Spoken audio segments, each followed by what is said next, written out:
Hey, what's up, everybody? How you guys doing? Hi. Welcome to the Wild Wild West podcast. This is Richie of the MHRT Network. Over that way is a very anxious Nav man representing his Las Vegas Raiders. And we have Jack Kenna down below, also representing the Las Vegas Raiders. Obviously, with much news coming out with a bunch of head coaching vacancies no longer being vacant, and the Raiders still in the hunt and or in the interview process there. Although there is some news on that front as well, very recently, like within a couple hours ago. It's looking very interesting for the Las Vegas Raiders. And unfortunately, you may note that DZ is not here today.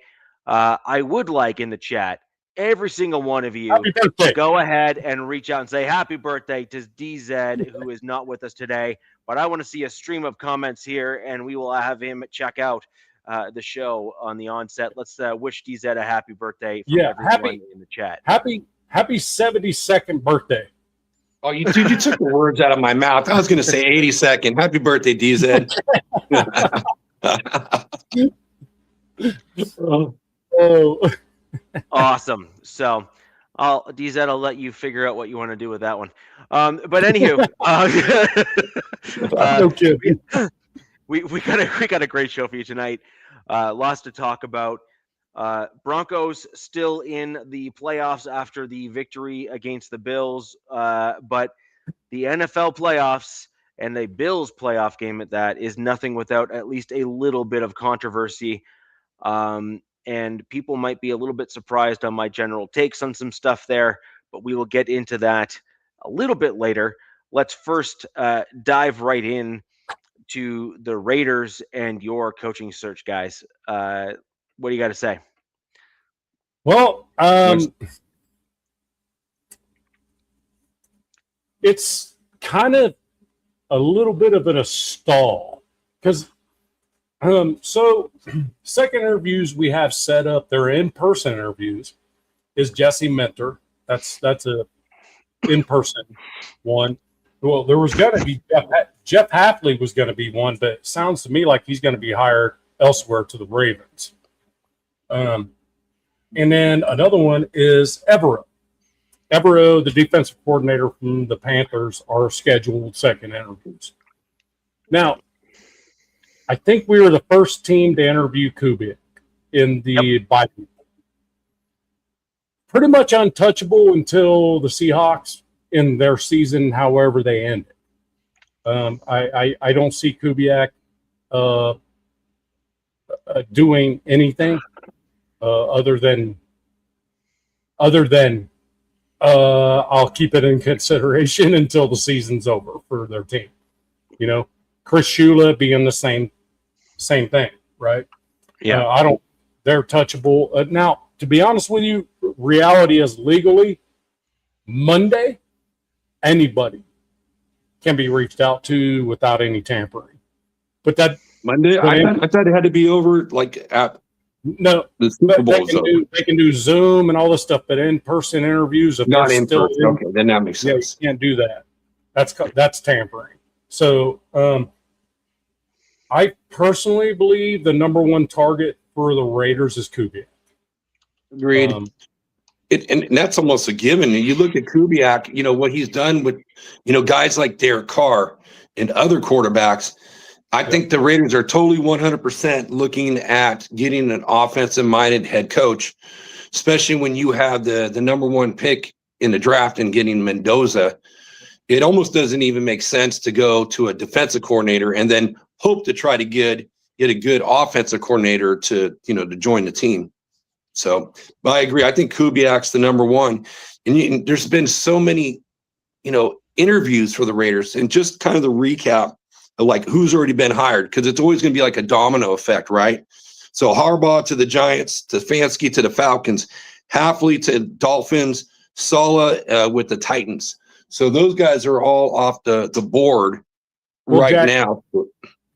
Well, Jack, I love what you just said there. All these coaches that have been hired, the Raiders didn't even freaking interview them. Nope. So just Saleh, no interview. Right? None of them have been interviewed. So that tells me they're a target. Well, Stefanski. And it's only and Stefanski. What I'm saying is that, well, interviewed is what it is. But I don't think they were looking for head coaches. When they're fired, they should go back to offensive their coordinator jobs and then work themselves back. John Harbaugh, different kind of. To me, him and Tomlin were the only two that were natural head coach hires throughout the NFL. Stefanski, not necessarily. But it is what it is there. Harbaugh to the Giants is a huge that's big for the Giants. For me, having a freaking iron-fisted dude there, that's going to be great for the Giants. Cowboys and Eagles beware on that stuff because the Giants team is not bad. They have a lot of heavy duty. Their defense is immaculate. Yeah, the defensive line looks great. Yeah, and the thing is, they have a quarterback that, as long as he learns how to protect himself, he will be a good quarterback in the NFL. Is he going to be a Lamar Jackson? Is he going to be a NFL MVP? I don't think so. But what it comes down to is this: all of this waiting tells me, right, that Kubiak is who we're looking for. Absolutely. And David, you took the words out of my mouth there now. And then Davis Webb as an OC, because as a offensive assistant, it's not typical as an offensive assistant to go from one team to head coach to another team. It can happen within your own organization, but mostly it doesn't happen that way. There's a method. You have to prove yourself as a coordinator before you can be a head coach. So Davis Webb will have to prove himself, but I like that tandem. And then the next part of it would be, I have no problem with Rob Leonard being promoted to DC. Neither. But that's going to depend on who we hire as head coach. So we're still on a little bit of until the head coach is secured. We just don't know with the coordinators, to be perfectly honest with you. Right. Well, look at who they've interviewed. Am I echoing for you guys? Yes, you are. Just a little. Yeah. I'm going to hop back in. I'll be right back. Okay. All right. So to me, in a perfect world, Kubiak, head coach, Davis Webb, offensive coordinator, which means Kubiak can kind of guide him in that direction. You know what I mean? And then as DC, our own born and bred Rob Leonard, who's been just sitting over there watching stupid shit happen with Patrick Graham. So I don't think Rob Leonard, you give him that position, I don't think he's going to back down to anyone, Spy Tech or the head coach, when he says this is the way we need to run the defense. And the problem the Raiders have had for many, many years is the head coach has gone and said, nope, I'm an offensive coordinator. Yeah. I'm an offensive-minded head coach. However, I'm going to tell you what defense you're running every single week. Yeah. That shit needs to go away. Absolutely needs to go away. You look at last year with Pete Carroll's outdated cover 3 and Patrick Graham's a 4-2-5 guy. And we're playing that old outdated coverage, which is easy to dissect. And even with that being said, and going cheap on the defense, I mean, literally, it's like for charging and Coupon Tom. Well, we had Coupon Spy Tech last year, and we lost a lot of good players.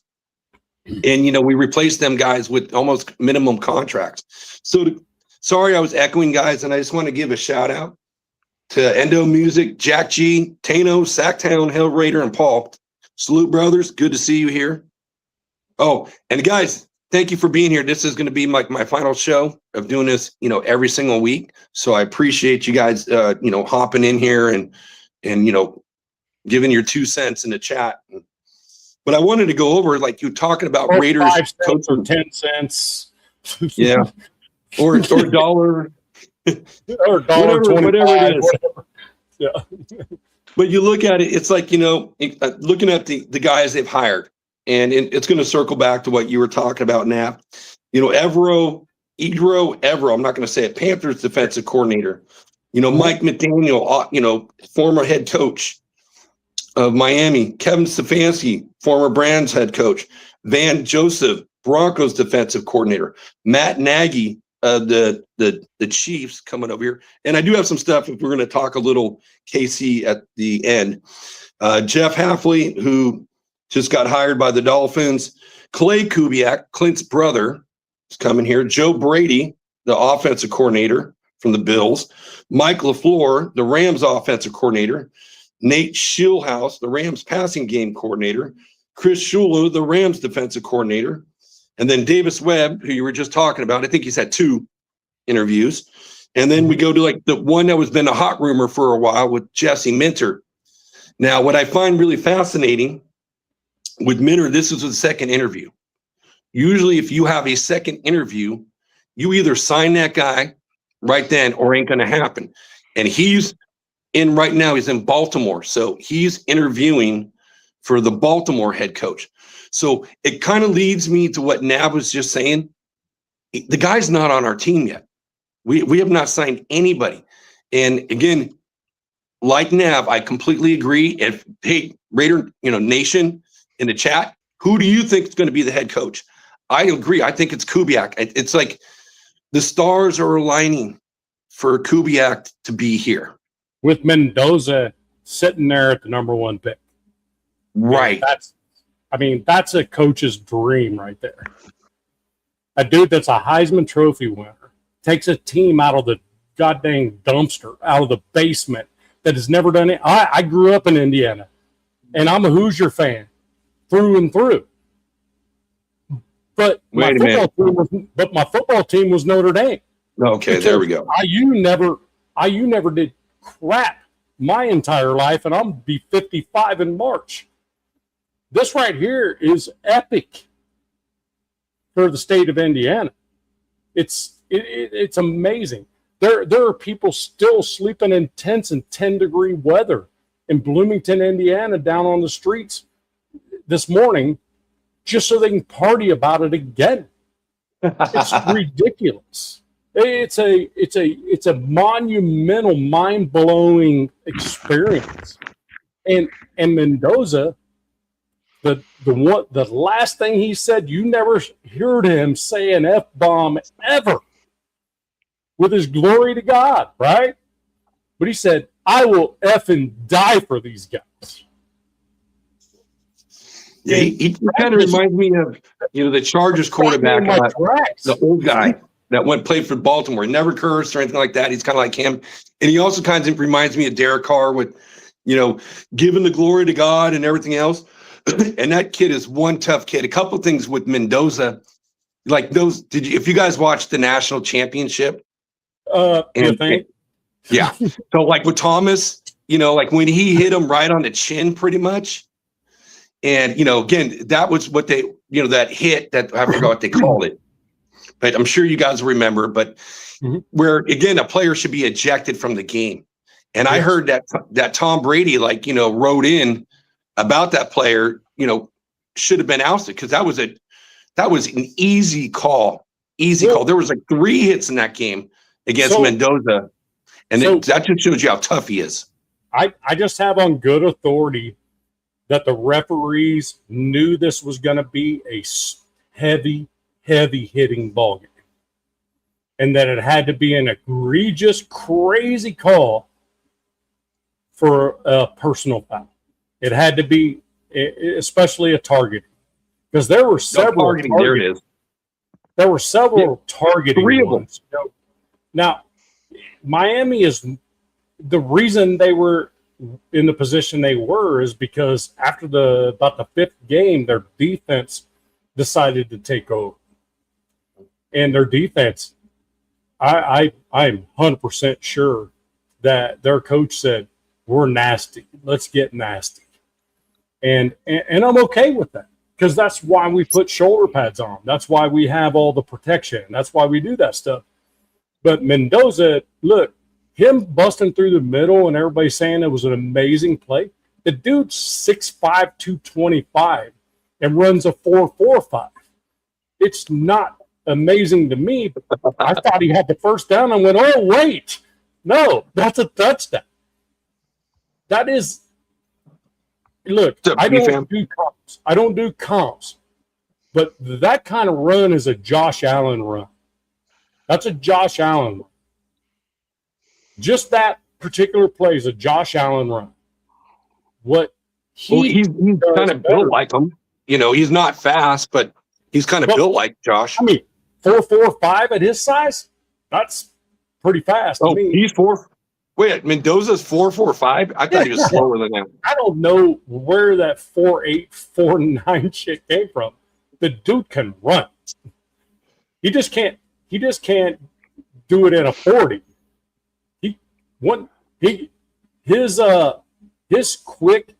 His turbo is at the 10. And once he gets to the 10 yards, and then he moves. And there's a lot of players like that. They get faster after 10 yards. You know, Randy Moss is one of them.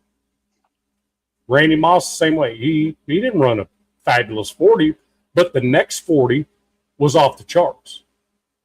So, yeah, really the only guy that.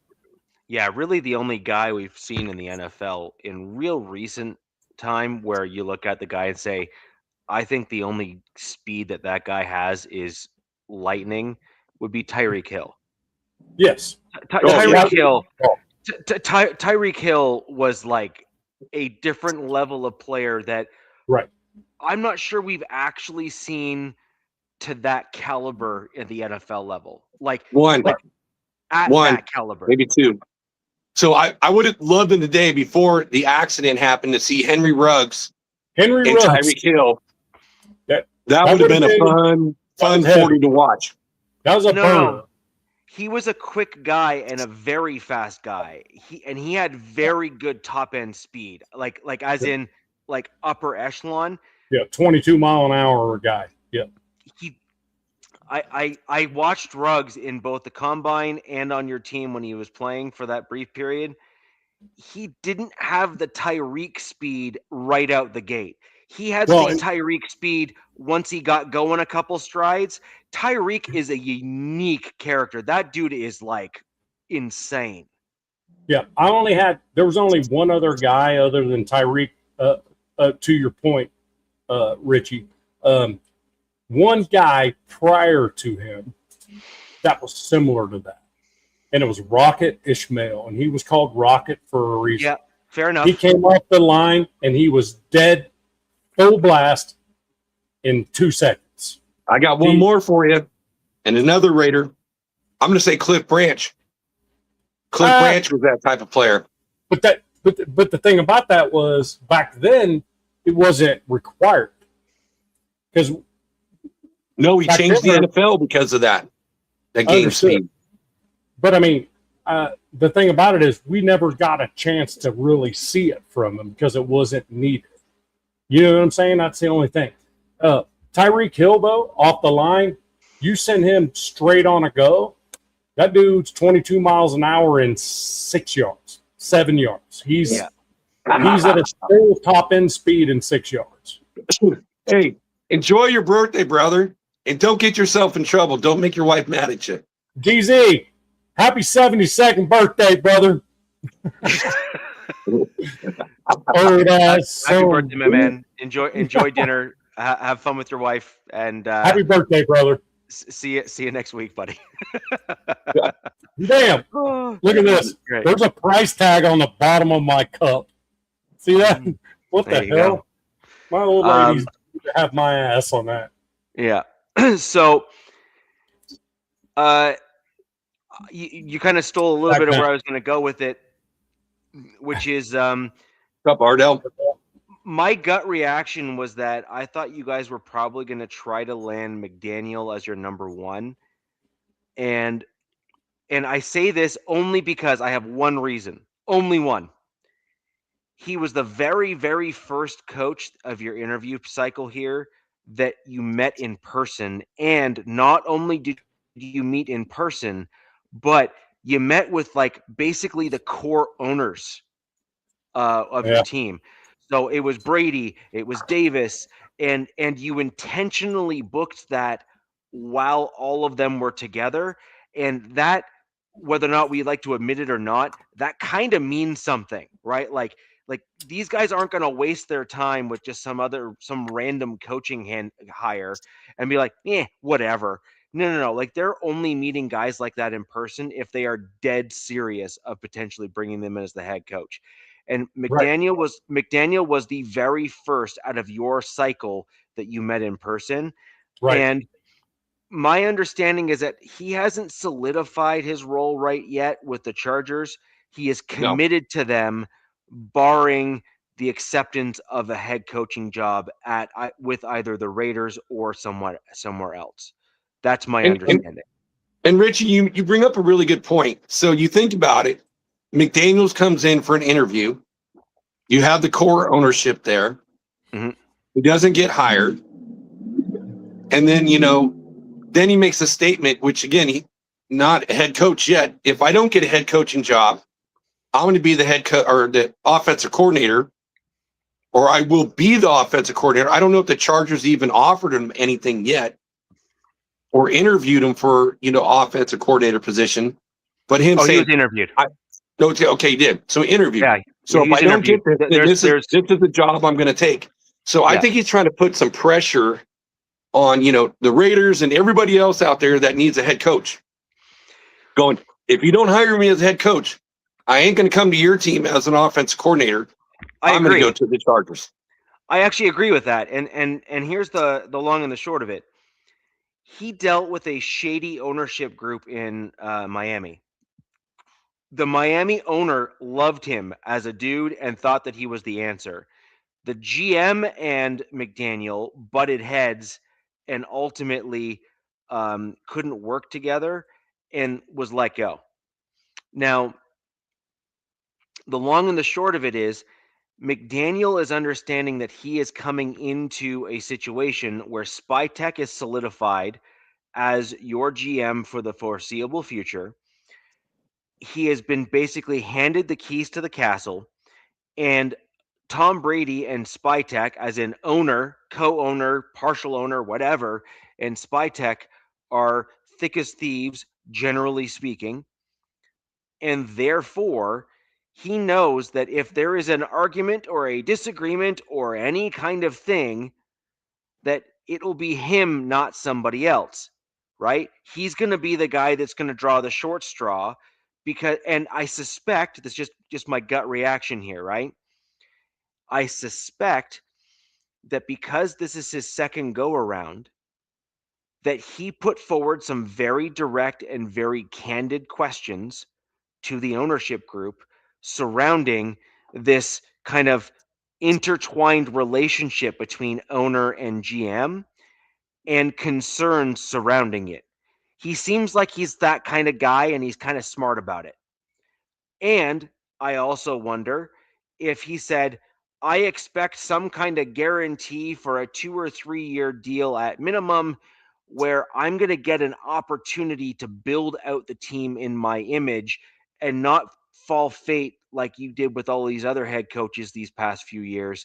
I want that in writing as a guarantee, because I'm not going to come here and give up, which he would potentially be doing, one of my last opportunities perhaps to be a head coach in the NFL if it doesn't work out for whatever reason, and risk it. And I think that's totally fair on his part. I would probably have the same conversation.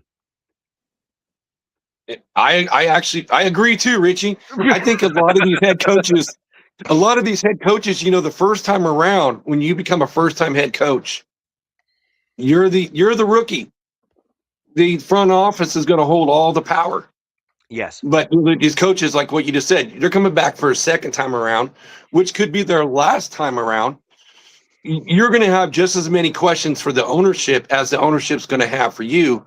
to make sure if you're a person who's going to be a head coach, you get the guys that you want to have that are going to be under you versus who your general manager or your owner may want to have. So it's an interview both ways. It is. And I firmly believe that. And I think that that's part of the reason why I actually think that one of the cards that McDaniels laid on the table as a trump card to the Vegas ownership group, as well as some of the other ownership groups that he's met with, is super simple, which is I asked for some things that I believe are reasonable. And if you're not going to give them to me, I'm going to the Chargers as the OC, and I'll be totally fine with it. Right. And that kind of circles back to my point. It's like, okay, we just interviewed with you, and I'm not going to become your OC. If you want me, you're going to have to give me these things and offer me that head coach job. And based on the conversation, I want the things that I want. And it's going to have me fun play. Yeah, and you're going to come hell or high water, you're going to give them to me, or I am just simply not going to say yes. Right. Yeah, and I think that's exactly what he's doing. Like, exactly what he's doing. It's a smart move. So, Ardell, I actually disagree with this a little bit. I think that Brady, he doesn't give you credibility, but I do believe that he lends some leverage to your team in terms of future head coaches, where Brady can then, and I don't even know what the rules are on this, but I suspect that he would technically be legally allowed to, in terms of tampering and stuff, kind of become an additional coach for the quarterback when you bring them in. I think, and that's I don't. and You that's an you can't option. do it like you can't make them like a quarterback's coach. No. But hey, if they want to work out on a weekend, something like that off the clock, then they can do that. Kenneth, Charles Woodson can walk in that building anytime he wants and work with the DBs. Yeah. Well, you know what I mean? But he's not an owner. Tom Brady can take his suit off, come down there and put some freaking gear on and work with the QBs. Nobody can say that's an issue. But he can't do it as an actual coach. They can't hire him as a coach. If he wants to go work out with them, yes. But they can't. The thing about it is he's being paid for the Raiders to win. And if they feel that he has a positive freaking attribute to get down there, Mark Davis needs to say, dude, you're making a fuck ton of money. Go down there and make us better. Yeah. So, in the off season, because he doesn't have any obligation to Fox Sports in the off season. None. No. So I believe that he has the ability to do that sort of thing. I don't think it's a conflict. Brady is already not allowed to have any affiliation with the Raiders with regards to his contract at Fox Sports. He has to recuse himself from those games and whatnot, which is totally understandable. So I actually think that Tom Brady's leverage for your Las Vegas Raiders is more on quarterback development. Now, yes. The one thing that I think far too many people overlook, I mean, Brady pissed me off when he was playing, but hindsight being 2020, hindsight being 2020, he was kind of undeniably a guy that Brady was not someone that had the best physical gifts. Like, he was not the guy like a Lamar Jackson that could just beat you with his legs. He was not like a Josh Allen who had the galloping moose, for example, that could run you over and then literally off his back foot, off of his big toe, chuck it 80 yards down the field. Tom Brady was a unique character in the fact that he did it all from here. He did it his head, and he had to earn it. He had to work his way to where he got to. He had to learn the techniques and that sort of thing. And it's that type of work ethic and willpower that goes a long way to being able to transfer those types of skills and learned skills to somebody new. Like a guy like Elway has come on, and I think we spoke about this last week, but I'll say it again because it's actually Elway and Brady are the exact opposite type of people. Yep. Like, they are not even in the same ballpark. Elway's, though, he is pretty smart, man. He went to Stanford, so. No, he's not. I'm sorry. He's dumb as a freaking post. But anyways, That's a lot of car dealerships, though. look, sorry. Oh, that's funny. Elway is no dummy, but the problem is that Elway, when it comes to What's up, football, Vic? Elway, when it comes to football, Overall, is not a like an incredibly brilliant football mind, generally speaking. He knows coverages and knows how to throw things and all that kind of stuff, and that's fantastic. But the whole point with Elway is he was so physically gifted in terms of throwing the football that even he said it in the interview, right? Ardell, stop it. I saw that. But the point with Elway, though, right, is Elway was so physically gifted at throwing a football that he just kind of did stuff and it worked. Right? Like he had no technique that he needed to learn in order to throw a football. He just kind of knew how to do it and do it well. Tom Brady, miles an hour. He was a pitcher, got drafted by Toronto. I mean, the guy had a cannon. He broke people's hands. Demaryius Thomas said the first time he caught a ball across the middle on like a 10-yard slant, the ball took him down. He caught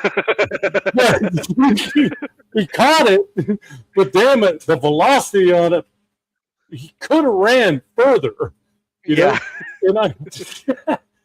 But damn it, just catching the damn thing freaking made him fall down. Right. You know? And actually, Ardell brings up a great point. Marino was very similar. Yeah. Right? Marino was very similar. Now, Marino was missing a bit of a killer instinct that Elway had that Marino didn't. Right. But again, killer instinct is a natural gift. It is a kind of a character trait that certain people have and certain people don't. And Elway was on Shannon Sharp's podcast, and literally, to his credit, there's very few things I'll credit for Elway in terms of self-awareness. But this is definitely one of them, which is he went to Shannon Sharp and he said, I would make a horrible football coach. Like awful. Like I couldn't do it. And he said, he said, you would put me on the field in a certain situation and I would just do it. I couldn't tell you why I did certain things. I couldn't tell you the reason for a certain thing being done and why I chucked it how I did. He's like, I just knew what to do. And he said, however, Kubiak, my backup, he'd be like, no. You have to take Gary. 2 steps. Yeah, Gary Kubiak. That'd be clinched. Yes. And Gary Kubiak, on the other hand, was like, no. That coverage, you need to do this. You need to do it this way because of this and this and this and blah, blah, blah, and this, that, and the other. Because Gary Kubiak had none of the physical gifts and had to do everything with his head. Yeah. And I'll tell you what, Ardell says, he spells it out right there. The best arm we've ever seen. And we probably will never see it again. Yeah. We'll probably never see a freaking unless it's on the Raiders, then I want to see it again. No, a fastball like that, we probably won't see that again since Elway. But Marino, so I have 2 key differences between Elway and Marino. Obviously, one is Super Bowls. Yeah. One is Super Bowl wins, right? The second one is Marino had touch. He could just flick it over there. You know what I mean? Elway wasn't going to flick it to anyone. He was going to freaking throw it through you. And so that's my 2 key differences between the two. Well, there's one other. There's a third, too. John couldn't run. Marino couldn't run. I mean, he can do he can slide, miss a tackle for Marino, but Elway was fast. Jack, no, he was not fast. Oh, he was. No, he was not fast. He saw opportunity and ran with the football. He was not fast, bro. He was not fast at all. He wasn't Lamar. He wasn't this. He wasn't, you know what I mean? So Mendoza. Let's bring it back a moment. Yeah. So you saw this game was getting to the point where it's like somebody needs to take control of this football game. Now, did Mendoza freaking throw for 400 yards and 3 touchdowns? No, but he commanded the football game.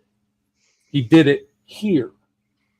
And then when his 6'5", 225-pound ass freaking decided they freaking called a timeout, I'm like, why are they fucking calling a timeout right here? That's the first thing. I went, oh, shit, they're going for it. 4th and 5. I said, they can probably get this first down. And I looked at my wife and I go, hey, do you think they're going to just give it to Mendoza and just let him do what he needs to do? And she goes, they should. And I'm like, okay, cool. And sure enough, I'm like, yeah, first down. I'm like, oh, shit, touchdown. Yeah, he got hit pretty hard, like, too. He got blasted, bounced up, and said, what? So if any quarterback that I've ever seen coming out of college on those type of hits from that Miami defense gets hell up, comes back there, and he's not having any injury from it, he is ready for the NFL. It's that simple. And going back to this, well, look at it. He got an engineering degree in 3 years from one of the top engineering schools in the entire United States. In 3 years. Number 3. You know, you have him work out with Tom Brady, who also has it here, and you put those minds, you know, one man transferring that knowledge over to another young man, and the kid's smart enough to pick that stuff up. I mean, there's no way in my mind that he's not going to be the first pick unless, again, 3 first rounders is not going to even touch this year. Here's what it comes down to. Mendoza is a bargaining piece for our next head coach. I am 100% certain that Mark Davis and Tom Brady are saying, Clint Kubiak. Right. Look at this guy. Him winning the national championship has probably got Kubiak going, I'm not interviewing with anybody else at this point. And yes, that's the dude I want. Me too. Well, so and I also look at, the Kubiak clan are similar type of quarterbacks. Tall, big, can run when they need to, but they haven't. But the Kubiaks have not been like spectacular. Gary Kubiak, he damn near won a Super Bowl for you. I mean, it's no. He was no. Kubiak was actually a decent quarterback. Like he was not like he was a good. There's a reason why the Broncos kept him as a backup for as long as they did, is because he was great. Yes, that's why when people say AOC needs to just start next year, and then whoever no, we have AOC because he's a serviceable, good backup. He's not going to get us beat. That is what a QB2 is. You have to come in there, just don't get us beat.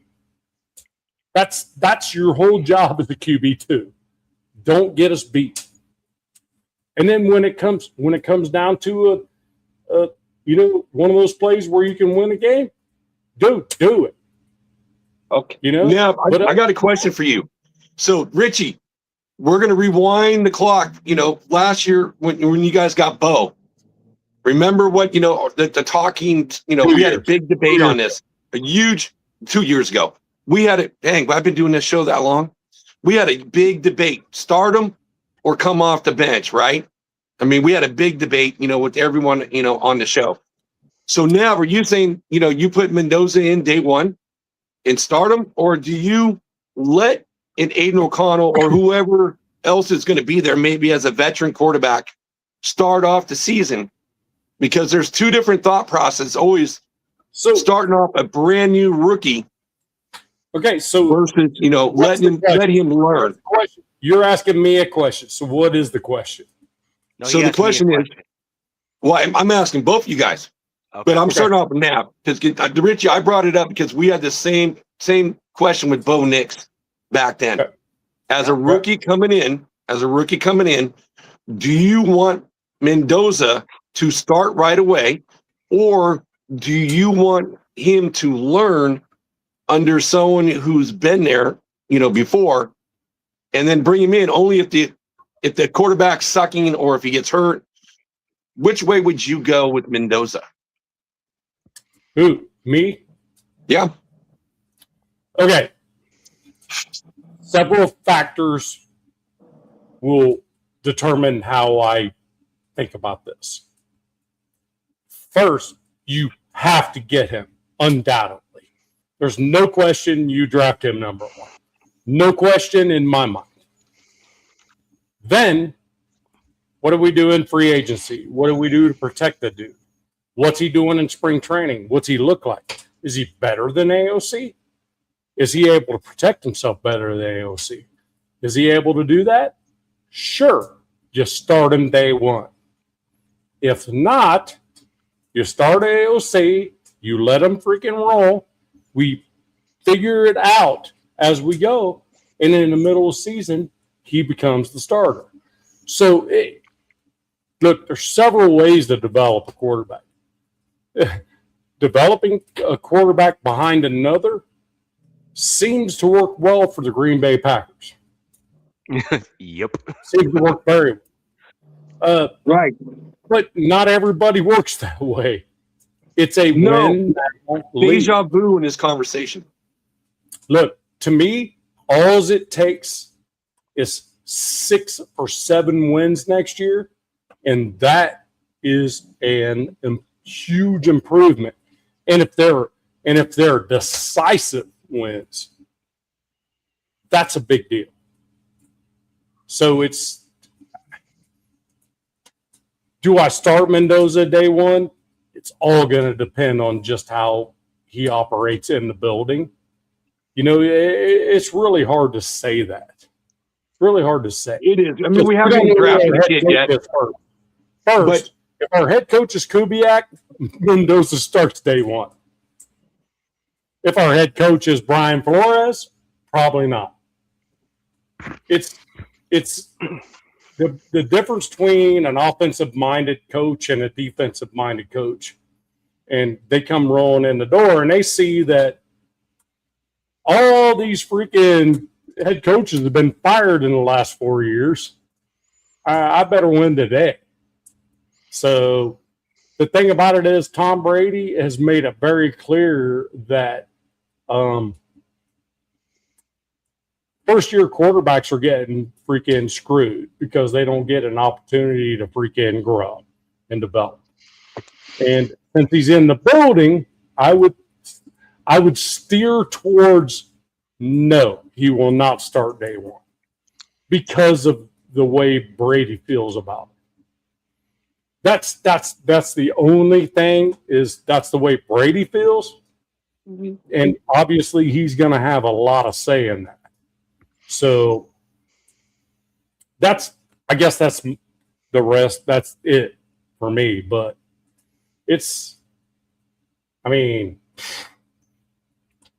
you just don't know yet. Yeah. Everyone. If you're not preparing everyone and you have an offensive line that can protect them, fuck yeah, let's go. That's what I'm talking about O-line too. So my short answer on this is Gino's going to have to go since you're going to bring in he's done. And so that's going to leave you with maybe AOC. And I say maybe. No, he's still under contract. Yeah, he's on contract. You can say he's under contract, but that doesn't mean that he's going to stay. It all depends on what the feeling is within the organization. So my thought process is this. I think that because you're likely going to go your QB1 with Mendoza in this year's draft, you need to start him day one. And this is why. Number one, he is the number one quarterback picked. And number two, he is a different breed than Bo Nix was coming out of college. And also, number three, and this is almost even more important than that, the quarterback and the coach are implementing a new system together, and the system that will be implemented will likely be wrapped around Mendoza and his strengths in order to elevate his play, or at least help him play at the NFL level. Now, Jack, I already know what your next question is going to be after my 3 points there. Why am I saying I would do something different for the Raiders in that scenario than I suggested for the Right. Broncos? We talked. I can't tell you how many shows. I was blown away with your answer. And my answer is this: Sean Payton has a quarterback-friendly offense to begin with, but it is complicated and it is layered. A rookie quarterback typically does not do well with it, and Sean Payton was already in the building prior to Bo Nix getting there. So Sean Payton was basically trying to dumb down and control his offense, and you knew he was going to need to do that with a young rookie quarterback that was making mistakes. You need to look no further than even this season, where you've seen Bo Nix have certain games where he's kind of like regressed a little bit. I almost would refer to it as kind of like the Josh Allens, if you will. You saw Josh Allen as he was developing into the quarterback that he is now. By and large, he's pretty much resolved those issues. But for the first 3 or 4 years, Josh Allen would have full stretches within the season where he would absolutely just, like, you question, yikes, that's not good. And he would almost regress in the middle of the season as he was learning and developing as a quarterback. So I think you need to start Mendoza in your scenario. My answer to Bo Nix, I still stand by my original statement, which is he did way better than I thought he was going to do by starting. However, I do think that he actually suffered a little bit by starting those first 4 games, because he got into the habit of questioning his reads and was hesitant, and he was regressing in footwork. You needed him to start developing technique at the NFL level, more so than I think Mendoza does. Mendoza has physical traits that Bo Nix doesn't. Bo Nix needed to learn the mental aspect at the NFL level, so he felt comfortable playing the game the way he likes to play it. Yeah, I agree. I think Bo Nix did regress a little bit. I saw him this year with more happy feet than I did last year. And you know what? You could be 100% correct. Maybe even Sean Payton's even pushing him maybe a little bit too far at this point. I don't know, but watching a couple of the games this year to be on to do this show, I did see a lot of happy feet, and he's got one of the best offensive lines in football. So, okay, yeah, it makes it full circle. It made a deja vu, guys. It was kind of cool to talk about that and bring it up, because that was it. Richie knows this. We talked about this almost every week for about 3 or 4 weeks, and based look, on him playing. So that's why I wanted to ask that question, why I'm still here on the show. Look, Jack, you and I have known each other long enough. A lot of audience members are here, and DZ's been part of the Wild Wild West and kind of was coming into my other show for blocks of time too on Broncos Talk. I will happily go completely against the grain and justify it, and own it if I'm wrong. But at the same time, if I'm right, and you come back and then try to claim that someone else knew better or whatever just because they think they're right now and not before, I will also happily throw it back in your face and tell you to shut up. So, it is what it is, right? Like, Richie, you notice I never leave it open-ended for you to be able to do that to me. Yes, I know. Yes. We'll have to work on that. I will find a way to win. Ain't happening. Yeah. But the thing is, though, is when you're assessing a situation, you have to go all the way in one direction or all the way in another, and then have to be able to justify why you think one thing or the other with some degree of facts. Now, if you've overrepresented certain things and underrepresented other things because you may have assessed the scenario wrong, that's going to happen, and that's totally cool. So, but the thing is that what I'm finding with a lot of Broncos country fans is they're sitting here and being like, they're completely ignoring the negatives and only paying attention to the positives. And they're just coming into things with completely orange and blue glasses on. And often you hear a bunch of like nonsense in Broncos country that just makes you want to just run your head through a wall, man. Like it's ridiculous. Like the Broncos are a good team this year. I agree. But there's far too many in Broncos country that are absolutely just slandering like a guy like Alex Singleton, for example, who like Why? He's good. I like him. Yeah, they're completely overlooking like the hard-nosed style of football that he plays, and they're also completely overlooking that he's the guy that's the quarterback of the middle part of the field for the Broncos. Like that actually means something. Like that's important. That's an important spot on the field. And when he's not there, the defense kind of misses stuff. And that's something that needs to be factored into decisions as well. And it's unfortunate. And you know what? I'll tie this in too. So, Bob knows that how much I like Spillane. And then when we were talking Singleton last year, I looked up the stats between Singleton and Spillane, and I was blown away that at that point, I think it was game 4, game 5 of the year, that he had better stats than Spillane. No, he did. I'm telling you, it blew me away. It's like I could not guess it. But I had to do it because Richie was talking Singleton. I'm talking Spillane, and so I had to go look it up. And I looked it up. And bye. No. Bye, Bobby. Bye, Bobby. Who are you talking to? Bobby Spillane. Bye. Oh, here's the door. It's over here.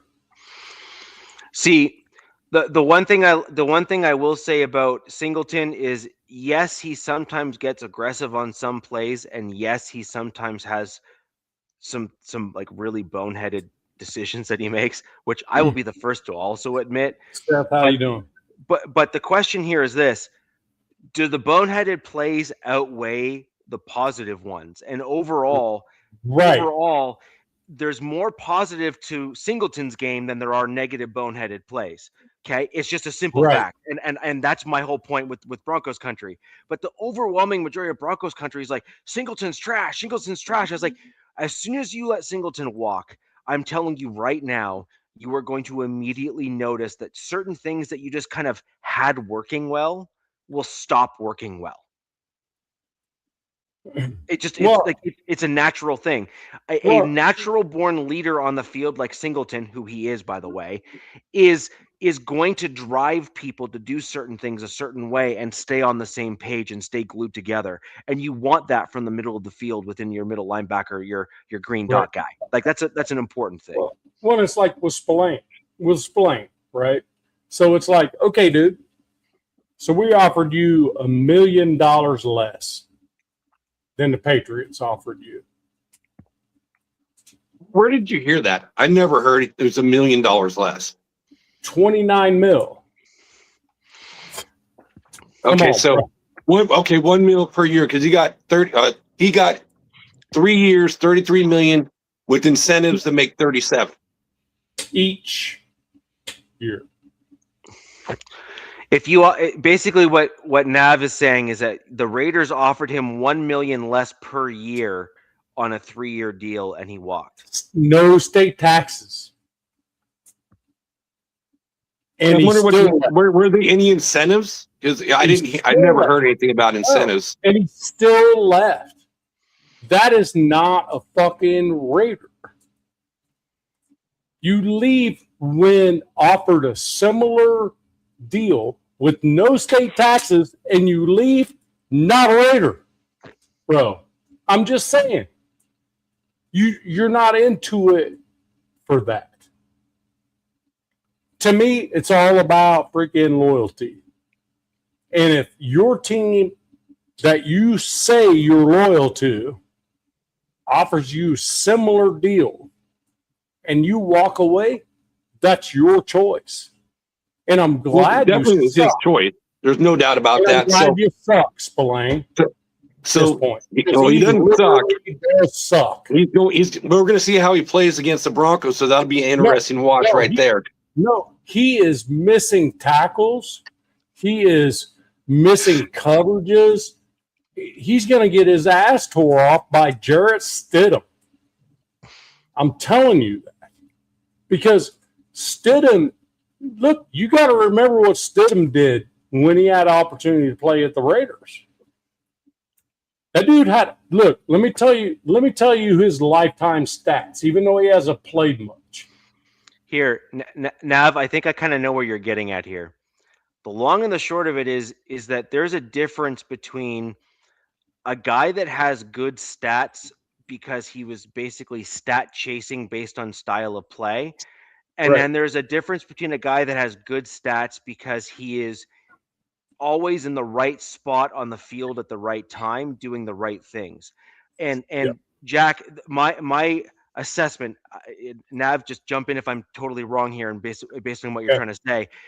Nav is basically putting Spillane in the same category that I put Justin Simmons in. No, I don't see it. Justin Simmons was a dude that would do certain things to pad his personal stats by putting himself in certain situations. But when the situations really mattered and he needed to absolutely do the thing that he needed to do the proper way, proper technique, proper tackling angles, whatever the case may be, he failed because he was in it for himself and the stats rather than in it for the team. Spillane got run over twice by a running back last game. I'm just saying. Yeah, we can agree to disagree on that one. Wasn't even close. Got run over. No, Jack. My comment is that what I'm hearing he's from not the same. Navman, He's not the same player where he's trying to pad stat. No, well, then good thing we got rid of him. Hold on, I'm just saying, Jack. I'm not personally saying he was trying to pad stats because I'm going to be honest. I didn't pay that close attention to comparing each individual play of Spillane. He was not the guy that I was personally paying attention to. What I'm hearing Navman say, though, is like a very similar sentiment to the way that I would describe Justin Simmons. It's the same kind of, you did well and you leave. Yeah. Well, Nav's saying, it's a little different. Nav's saying because of the money being very similar, which now you got me inspired to I have to go look up the total contract for Spillane. You should. Because I don't remember hearing the numbers before. You'll be pissed. You'll be pissed when you see that. Well, you know what? In our private chat, I will let you know if I'm pissed. Just Google it, bro. Just Google it. I want to know. We've talked a lot about, a lot of what ifs, a lot of has-beens who have not been here. But, the biggest game of the week is coming up. Right. Right. And that's where I want to segue back to Rich like that. But I have some stats about Jarrett Stidham. Would you like to hear them? I want to review the Buffalo game first. Okay. I want to review that Buffalo game first. And Jarrett Stidham's better than people think he is. Oh, I'm actually in lockstep with you, by the way, on that one. So like the thing is, I don't think we're going to be disagreeing a whole lot in your general assessment. No. But not at all. So I want to go ahead and just break down a few things in the Buffalo game. There was rather, and still is, if you're going to be honest, an awful lot of nonsense after the game surrounding officiating. I have had some critical things to say about officiating where they have not officiated plays the same way. My incredibly controversial take in this game is this might have been the best officiated game I've seen almost all year, actually. Only the egregious penalties were actually called. They generally allowed the mutual stuff to go away, whereas if one guy was hand batting another guy, they kind of let that wash, even though it was technically a PI or technically, something along those lines. The only plays in the game that were seemingly called here were the ones that were actually game impacting or could have been, and they were called evenly across the board. The only exception to this that I have is actually the in overtime at 12:25. We had an interesting play. That one was. I don't know how to call that one. Which one? That big play. That one that you're talking about. Here it is. So this one here is Josh Allen, who is pushed all the way back in the end zone. And on this play here, DJ Jones basically blew right up the middle, just plowed through the Buffalo Bills offensive line. It was just like a bulldozer. And this got the numbers, I think it's 76, if I'm reading the number here correctly. The offensive lineman is actually holding DJ Jones's right arm as he's trying to grab Josh Allen. Right. And that would have been a safety, which would have actually ended the game in very short order after the Broncos had already had their first possession. If that was a safety, that game would have been over right there. But instead, we have this guy here in the back that you kind of see facing you there in the image, holding DJ Jones on the left side. And then we have 76 holding his arm on the right side. Like, it was so egregious and so obvious. Can you explain to me what the fuck this dude's doing on 99? What the fuck's he do? He had to let go after holding him. No, but I mean, this dude down here, he's just standing there. Yep. And 99's coming around the freaking corner. It's like, what are you doing? That outside offensive lineman was holding Zach Allen, who's number 99. Yeah. And Zach Allen basically ripped through him so hard that he had to let go in fear of getting a penalty. And look, I don't know the Bills well enough, but 76 gets a handful up there as the back is blasting him from behind. That right there should have been the end of the ball game. Right. This play here is what a lot of people just don't get. They don't follow, and they're sitting there saying, like, why are Broncos fans kind of sloughing off the nonsense? Because this actually should have been the last play. Like, this right here should have been the end of the ball game. Over. Bye. Peace out. Right. Defensive. So the rules in overtime are defensive touchdown or score, defensive score, or the first team goes down and scores a touchdown. Right. That's the rules. Now, that right there, I did not actually pick that apart the way you did, but damn, that should have been in your ball game. Okay. Right. Now, moving right along to even earlier in the game. This is right in the early stages of the first half of the game. Yeah. Right in that portion there. Yeah. This is Courtland Sutton, and this is Lewis, if I'm not mistaken, as the defender for the Buffalo Bills. Yep. You will note that Courtland Sutton goes to the ground. His knee is down, and he's got his hands on the ball. Is possessed. Pardon me? Ball is possessed, knee down. Well, is it possessed or is it not possessed? This is the ultimate question. To me, it looks like it is. But here's the thing. It's a still photo, though. And this is a photo. This is a still photo. Now, it's this versus the play. We'll just call it that one. This one here is the exact counter or the exact opposite of what ended up happening in the Bills game. Now, there's also, by the way, on the play just before the play that all of the Bills fans are getting all upset about. The interception one. Oh yeah, that one's different. That's a So- different one. I have my own on that one. Right.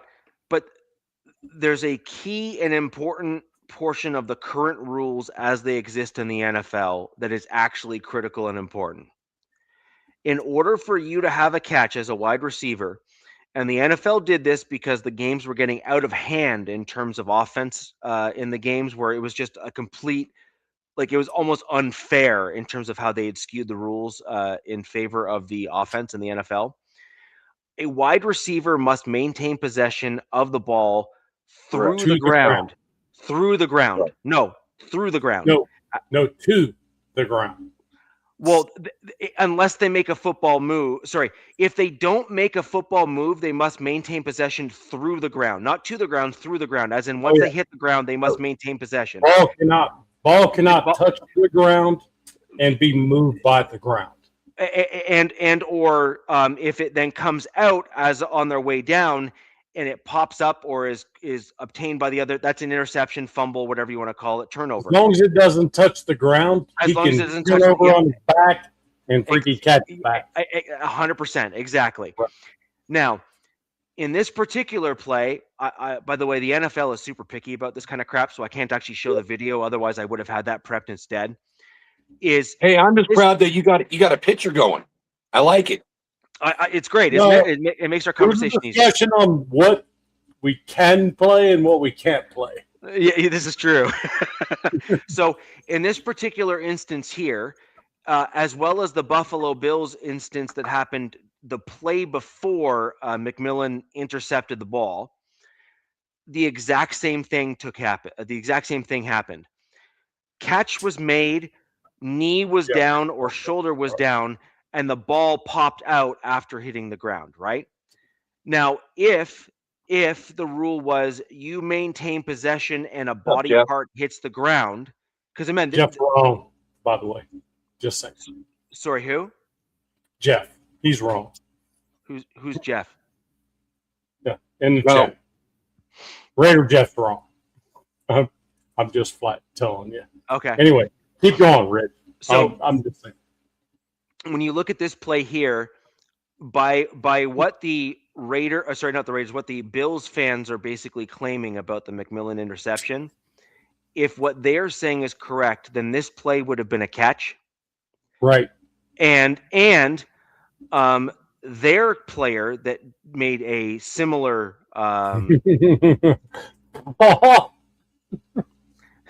right, and their player that made a similar play in the play before the interception, it would have also been a catch. However, the point is simple. The Bills guy that dropped it in the same way that Sutton dropped this play, neither the Broncos fans or the Bills fans in those two respective plays prior to the McMillan interception screamed, yelled, cursed, or did anything. They said, yeah, that wasn't a catch. However, once McMillan ended up having his hand up at the same time as the ball was caught and came up with the ball, all of a sudden everyone got pissed. Come on, Jeff. We're only fucking teasing, bro. Don't get all fucking flustered with your fucking landing beard. It's right here. So, anyways, that is the point. Jeff, you can land an airplane right here on him. He's got a nice beard. It's like way down here with nothing right here. So it's like you just land a jet in there. So the point being is that the rules. The point is that the rules of the NFL matter. They do. They do. And so even though we might be used to a certain way while we're watching games of old, as an example, that does not necessarily mean that the current NFL rules will match what you saw from in the past, right? And so we need to properly operate through the correct lens of what the current NFL rules are, and that is incredibly important. Right. And I agree with all of what you said there. Except for the fact that The ball was caught. Contact was made. Contact was made with the ground. Then the ball was traded to the Broncos player. No, So that's not true. It was not a simultaneous possession. What happened was that's not if true. you look at the rule, simultaneous possession, look at that rule. Yep. A simultaneous possession is one that goes to just like someone running down to first base. Catch gets there, player gets there at the same time, it goes to the offense. Simply put, the rule actually shows simultaneous possession as it goes to the offense. What's up, Pena? I'm Just actually saying. not. I'm not calling saying it was a simultaneous bad possession. call. I'm just saying that I'm not sure it was the right call to begin with. Hey, Richie, what do you have it like, on your DVR, like what minute, like, how far in the game it was? So I didn't see it. So 3:33, I think, something. 3:33 left in the ball 3 game. minutes and 30. No, 31 minutes. 3:33 left in the ball game. Okay. I'd have to double check to see what that equals in terms of length of the game No, itself. it's okay. If it's 3:33 left in the game, it's easy to find. Yeah, and then so in terms of the McMillan interception, there's a few things that were different. One, McMillan had his hand. He didn't have it on the football at first, but he had it at the back part of where the ball ended up after it was caught. His arm was already there as part of of defending the ball. And then in addition to that, the guy was not able to make a football move and immediately tried to fall to the ground without fully maintaining possession because it shifted actually in his hand prior to him going down. And because there was movement of the football, Okay. it then opens up for not actually maintaining possession, which means that he must survive contact with the ground with the ball. And net of contacting the ground immediately before making a football move, which by the way is in the rules. He can make a football move or have the ball of the whistle blow it dead, which neither occurred. He then lost possession of the ball after falling to the ground, and the defender clearly maintained possession after falling through the ground, making it an interception or turnover, whatever you want to call it. No, I get what you're saying. But in a game like that, this is a freaking big game. Oh, I don't doubt it. Yeah, I know what you're saying. Referees should be like, okay, wait. Let's give this to the offense because that's the way you should do it. It needs to go to the offense first. Unless there's definitive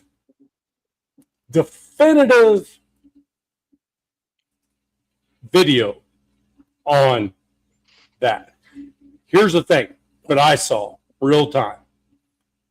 Dude catches football, comes down with possession, turn towards the defensive back, knee on the ground, and gets the ball taken from him. That's what I saw. In several videos I watched, I'm like, wait, what? Do I give a shit? No, don't care. But, I mean, it was, I was like, damn.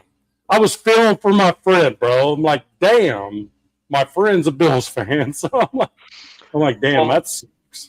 Well, the way I looked at it, the other way I look at it is, the ball shifted as he brought it from here to here, which basically meant that he didn't have possession.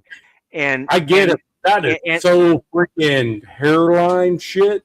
Yeah, but the ref was right there though, and they made the call being right within the vicinity of the call, right? And so Gene Sarator said that should be a freaking lost freaking challenge.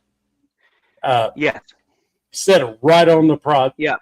the broadcast. Said, "Nah, I mean that's not enough to say that was a pick." Sure enough, they called it a pick. I mean, Sarator. I mean, there's not many refs I will listen to, but Sarator is one of them.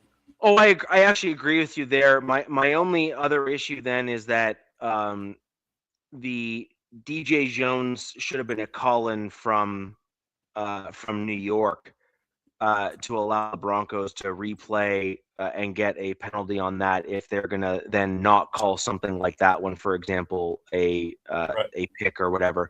So my general take on this is that I actually felt that the game was generally called fairly. It was.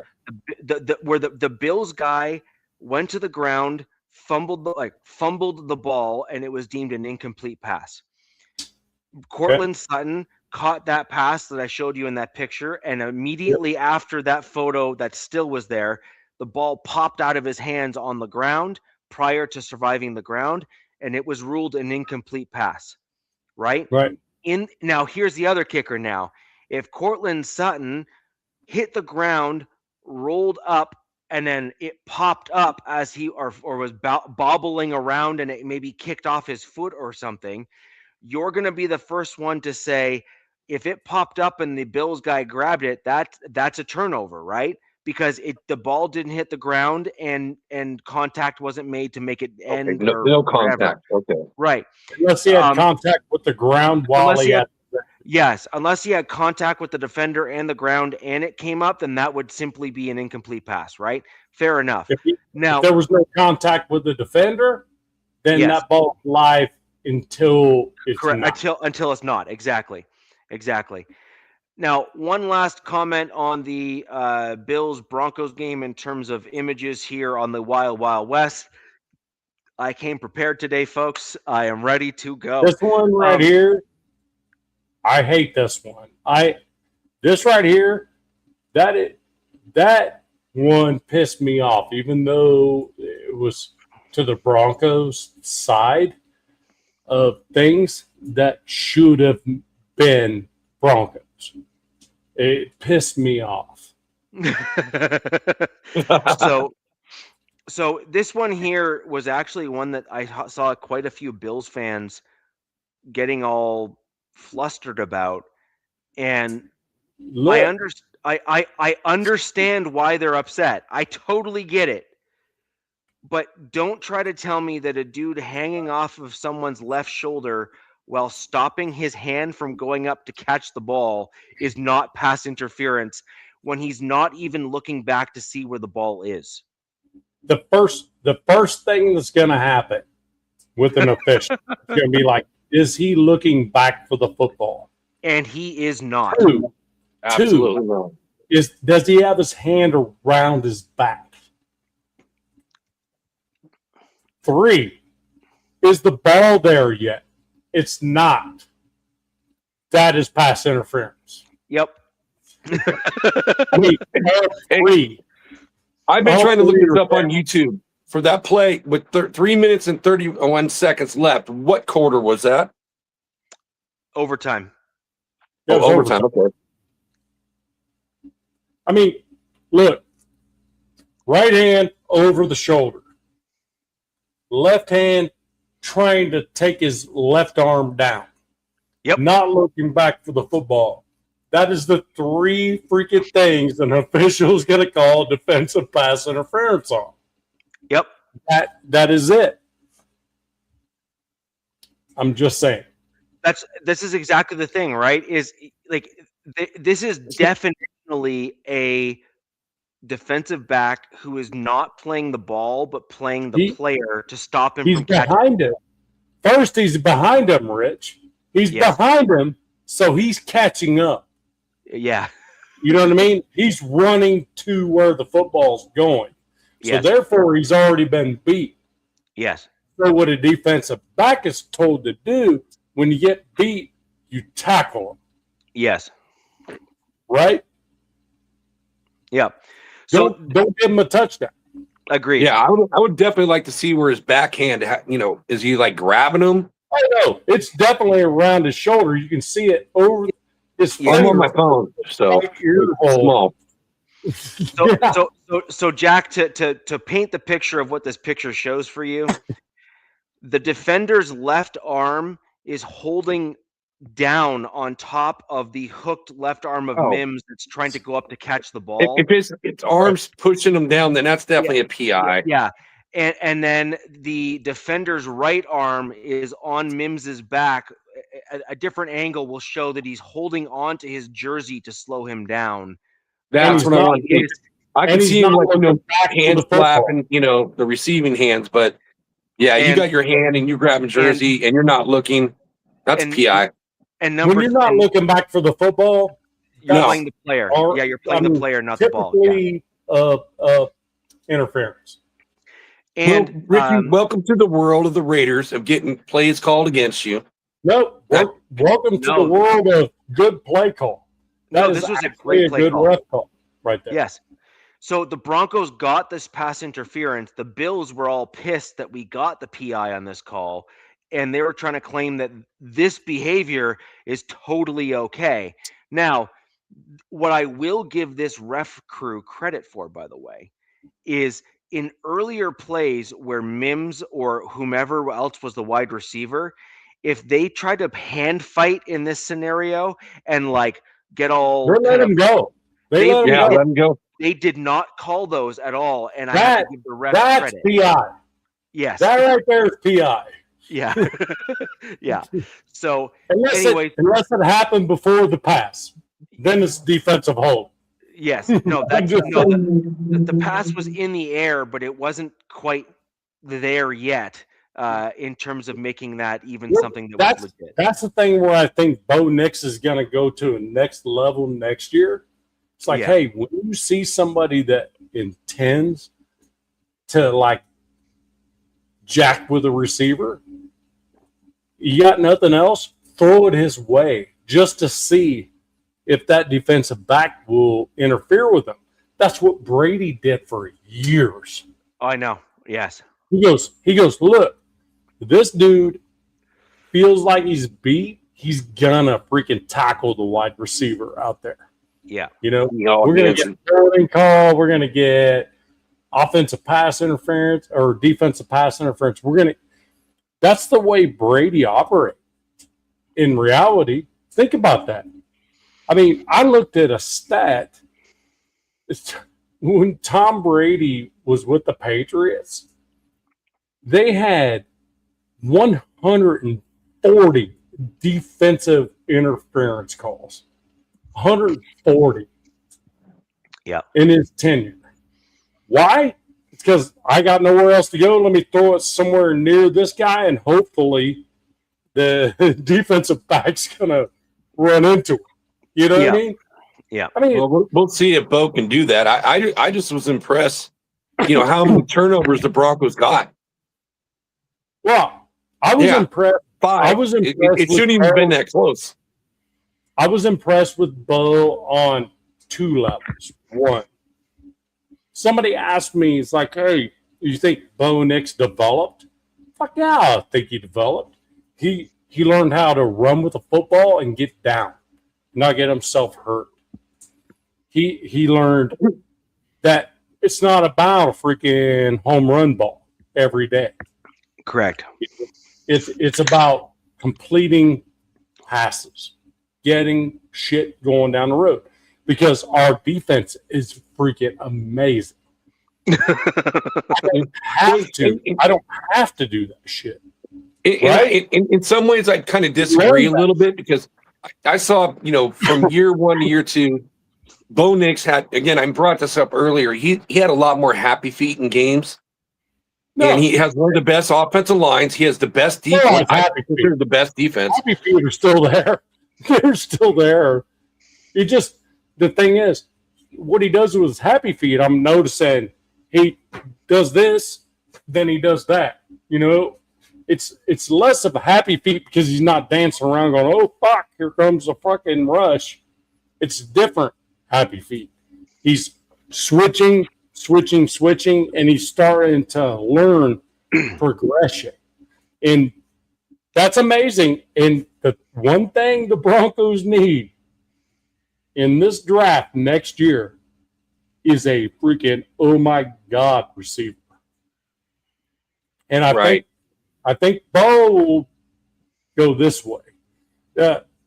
Two things that he's done better since last year. One, healthy. Two, he doesn't make stupid mistakes anymore. His completion percentage is way higher than it was last year. Hell, he's 70%. Well, you know, I agree with you now, and I think because again, Sutton to me is kind of like Jacoby Myers, and I've been comparing the two guys like all year.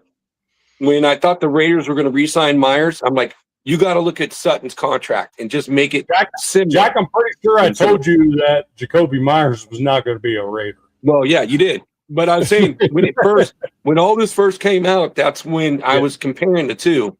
So yes, a high-end number one would be great for Bo.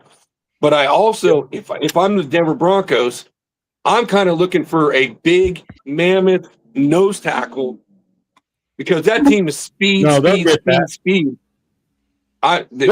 can also use a big mammoth nose tackle to clog up the middle. They have it. He be back next year. Right, Rich? Which guy? Not going to be Roethlisberger next year. Oh, no, he's coming back. That's the problem. Well, he might be coming back, but he's not going to be your center. I promise you that. No, not center. I said a nose tackle. Oh, nose tackle. I got you. Okay, so Whataburger's actually played a lot better in recent weeks.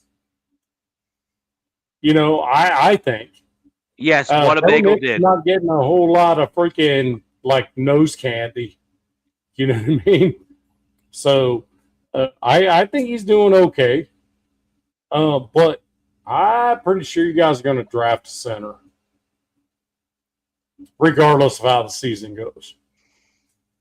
No, they won't. I'll tell you, they just extended Wattenberg. They extended him 4 years. He's a natural guard, though. What I'm saying is they're probably going to. So let me tell you something about this certain one dude. This center out of Wisconsin.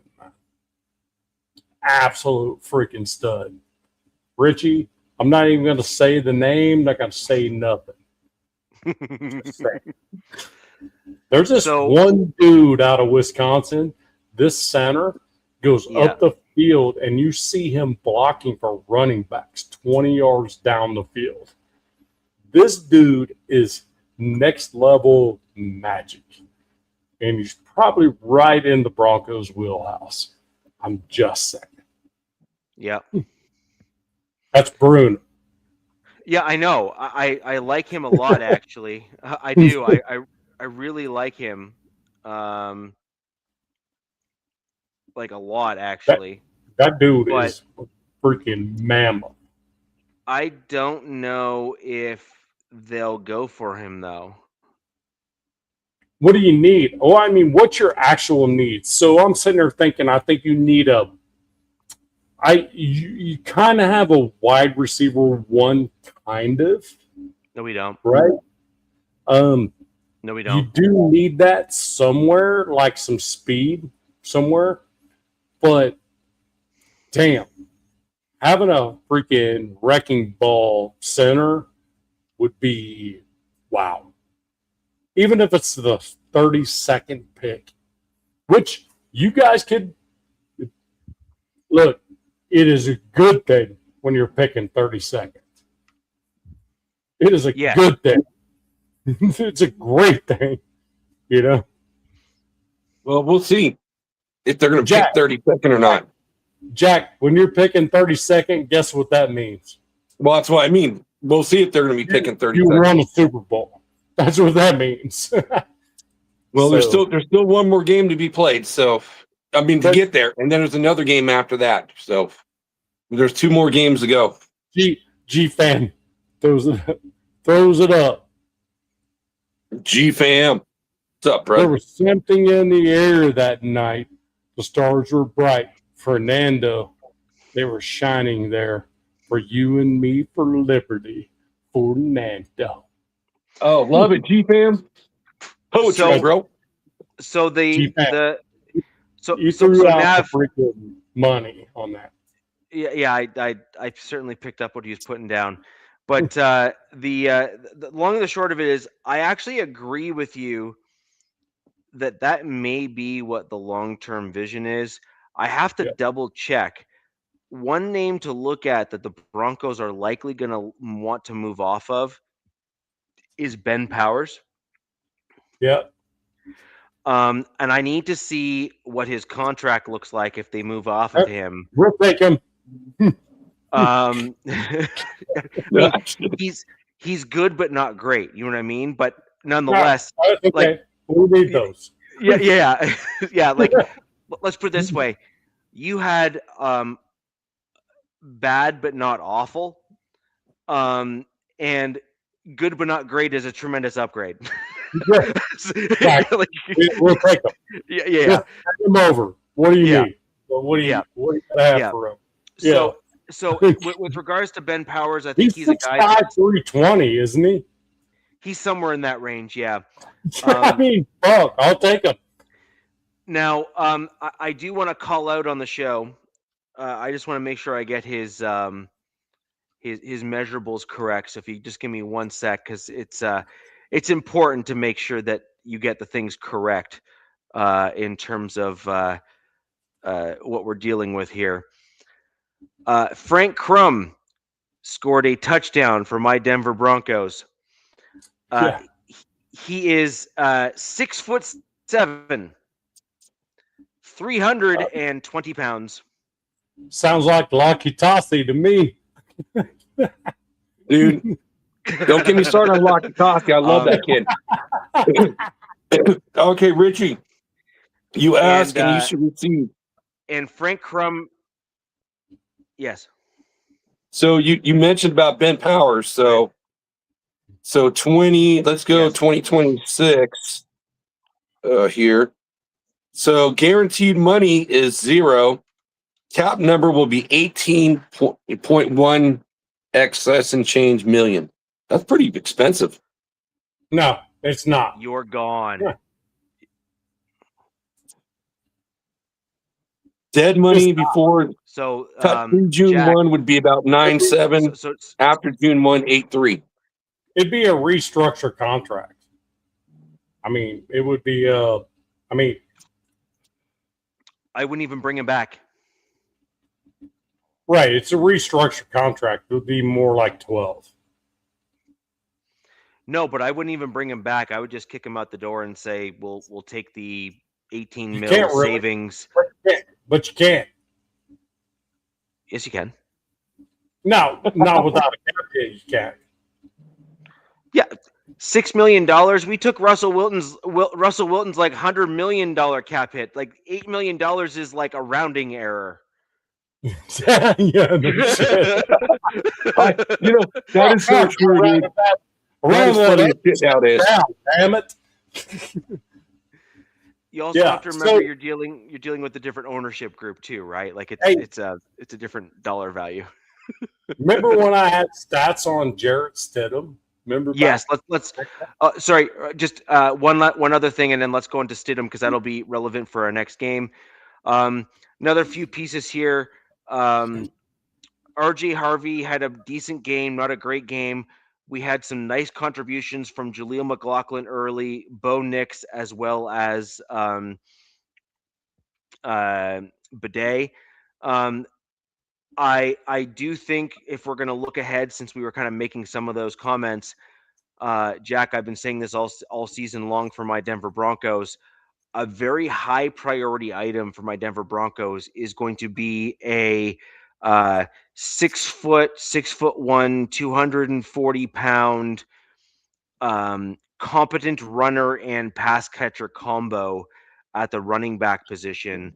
I know who that is. Yeah, and we're gonna need a guy that is in that vein. They're gonna need to run somewhere between a 4.5, 4.6 range to be good in Peyton's system. And there's a couple guys in the draft that are looking to fit that general mold, but the one thing you can see from my Denver Broncos is we're lacking that combination of size, speed, and aggression. And RJ Harvey is struggling to remain consistent running the football. And it is not a good look when Jaleel McLaughlin, an undrafted free agent meant to be scat back, is looking to be better at reading a defensive line than a high round running back draft pick is. And I think that's a challenge that we're going to have to overcome it with my Denver Broncos. I do think RJ Harvey's going to get better. That's not meant to be a knock. I agree. do think he's going to improve, but nonetheless, that does not mean that Jaleel McLaughlin right now is not looking like a better pure runner of the football right now than RJ Harvey. Well, You know what? I'll tell you this. If you want a freaking masher, or like running back, that dude is NIU, whether he has not decided whether he's going to go to the draft or not. His name's Jadon Black. That dude is a masher with a freaking huge freaking burst. Jadon Black is your guy. Yeah. Just saying. I use premier running back, not Hemby. Hemby is their only 4-star on the offense. So I don't know Black. So who do you kind of comp him to, Nav? Marshawn Lynch. Oh, that's a pretty good comp. That'd be my comp. I mean, I know Richie likes that. Freaking brutal runner. He never, ever freaking gets hit in the backfield and doesn't shake it. The dude is Jadon Black. So remember that name. I have a comment, and then I want to hear your take on this, Nav, you specifically, and then let's move on to the Broncos game where we can talk about Stidham stats and stuff, because that's where it's very relevant. And before you do that, I do have one comment for what we talked about earlier about Singleton. So, I mean, okay, you look at Singleton's game. I mean, what a game. 11 tackles, 3 assists, and a forced fumble. Don't tell me that boy ain't doing his job. So I'll just make it quick, simple. Let's move on. But just to support your take on that. Yeah. So let's talk about. I want to talk about Cooks. Dalvin Cook for the Buffalo Bills. My controversial take on him. James Cook. Cook. He is a great running back, and he really is. He's obviously running very well overall. However, my controversial take on him is that he is not a guy that makes people miss. You don't often see him like shake off someone who has initially made contact with him. He's a guy that Zamir White. Right. But no, hold on. Don't put him in that category, though, Jack. The thing about James Cook is he goes to the hole he's assigned, and if you're going to try to tackle him with arms, that's not happening. Correct. However, if he gets met up, he's going to get tackled. Correct. And that's kind of where I was getting at, is that the truly like next level style running backs, when they're met head on, they're able to kind of almost stop on a dime and like intentionally bounce back to avoid that initial tackle and spin out of it at least a reasonable percentage of the time. And you saw that with Cook against my Denver Broncos a fair amount, where when he hit the defenders, he was done. Well, hey, look, let me tell you something. James Cook has freaking destroyed everybody all year long. But you have to admit, the defense you have is different. It is different. Okay? It's different. Okay? So you can't, like, summarily freaking just say James Cook can't do it. The dude is the number one in the NFL this year. He is. I mean, 24 carries, 117 yards, 4.9 per carry. That's still pretty good against a Bronco defense. I'll say that. Yes, correct. That's pretty damn good. But what I'm saying is he's been doing it to everyone. He's not your traditional. So that's Dalvin Cook's brother, right? Yes. So Dalvin Cook was similar to that, but he couldn't dance. Right? He was straight up field, like I'm just going to run everybody over. Out of Florida State, I do believe. And but James Cook is different. He when he gets daylight, he pushes through the daylight and gets to his max speed as fast as he can. But if a linebacker gets him head up, he's going down. But if somebody puts arms on him, he's going to walk right through them. Yeah. That's what I've seen from the Bills. Yeah. That's why he is the top running back in the NFL this year. He's also the top running back in the NFL because the Bills' offensive line is somewhere between massive and mammoth. Yeah, it's like, but the thing is, they kind of suck. I don't know why Josh Allen has so much shit in his face all the time with a massive amount of offensive line he has. I don't know. He doesn't have great wide receivers, so it takes time to get them open. No, it's why Josh Allen was crying. It's like, God damn, I can't fucking do shit. Yes. No, that's why I threw freaking 3 picks. You know, I had to do shit. Yeah, he had to be the reason. He had to be the reason, right? Josh Allen moves to another team at the end of this cycle. I mean, I think he's only under contract for 1 more year. Who the hell does he go to? Then what happens? I mean, it's McDermott's gone. So why would Josh want to even freaking continue to do that shit? He will be a commodity next year. Yeah. There's no question. Yeah. If I was Josh, I would be like, I'm not interested in an extension. Let's see what happens next year. That's what I would do if I was Josh. I'd be like, pretty sure somebody will take me. And not only take me, but I'm pretty sure 29 somebodies would take him. Yeah. Maybe even 30. Maybe 30. Yeah. Be like, hey, Josh, what you doing, bro? I love you. Yeah. Fucking Stafford's done, so come on out to LA. Yeah. Right. So I mean, so with that transition there, let's go over and talk about Stidham. Get into those stats of yours. Because as we have alluded to on the show here, unfortunately, Bo Nix suffered a broken ankle in the win against the Bills. It occurred. I thought there was a thing, but I wasn't sure. When I rewatched that play, I was like, I know exactly what kind of I knew exactly what the break is. I suffered a worse break than him. Was it radial fibula? So he would have broken the large bone in the lower part of his ankle, and it would have happened. Fibula, right? It's the fibula, which is the large bone in the lower part of your leg. Right.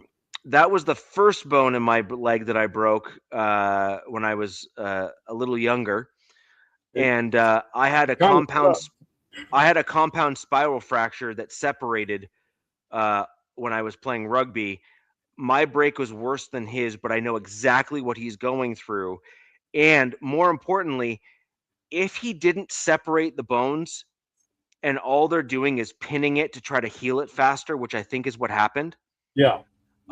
He'll be back he'll be back in 3 weeks. Yeah, you're good. Yeah, you're fine. Like, you're absolutely fine. If it separated on him, like the two bones, the two pieces, if they actually separated on him at all, then he's 5 or 6 weeks in terms of injury. So which means even if you go to the Super Bowl, he's not there. Gone. Correct. Exactly. Yes. You're picking up what I was putting down, Nev. So that's exactly it. There is talk already within Broncos country that I'm hearing from very reputable sources that Bo Nix, with the surgery that he had, the Broncos are expecting him to potentially be back for the Super Bowl if they make it. Wow. That tells me that it was a stress fracture. Yes. Freaking all they're wanting to do is just freaking keeping those bones together so Correct. they can heal back to each other. Correct. Exactly. Look, Yeah. And the thing is, look, if you're in this position and you're at the Super Bowl, I don't give a fuck. If you're out there with crutches, I don't give a damn. But I'll tell you what, Jarrett Stidham is not a pussy. I'm just saying, guys. I was pissed with Jarrett that Jarrett Stidham didn't get an opportunity with the Raiders. I was upset because I'm like, this dude is here.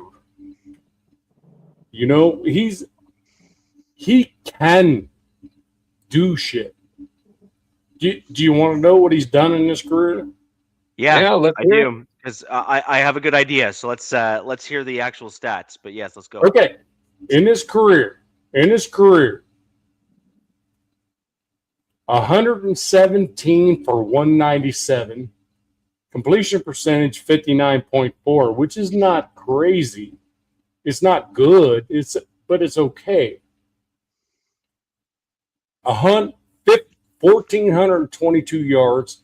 His average per play is 7.2. He has 8 touchdowns, 8 picks.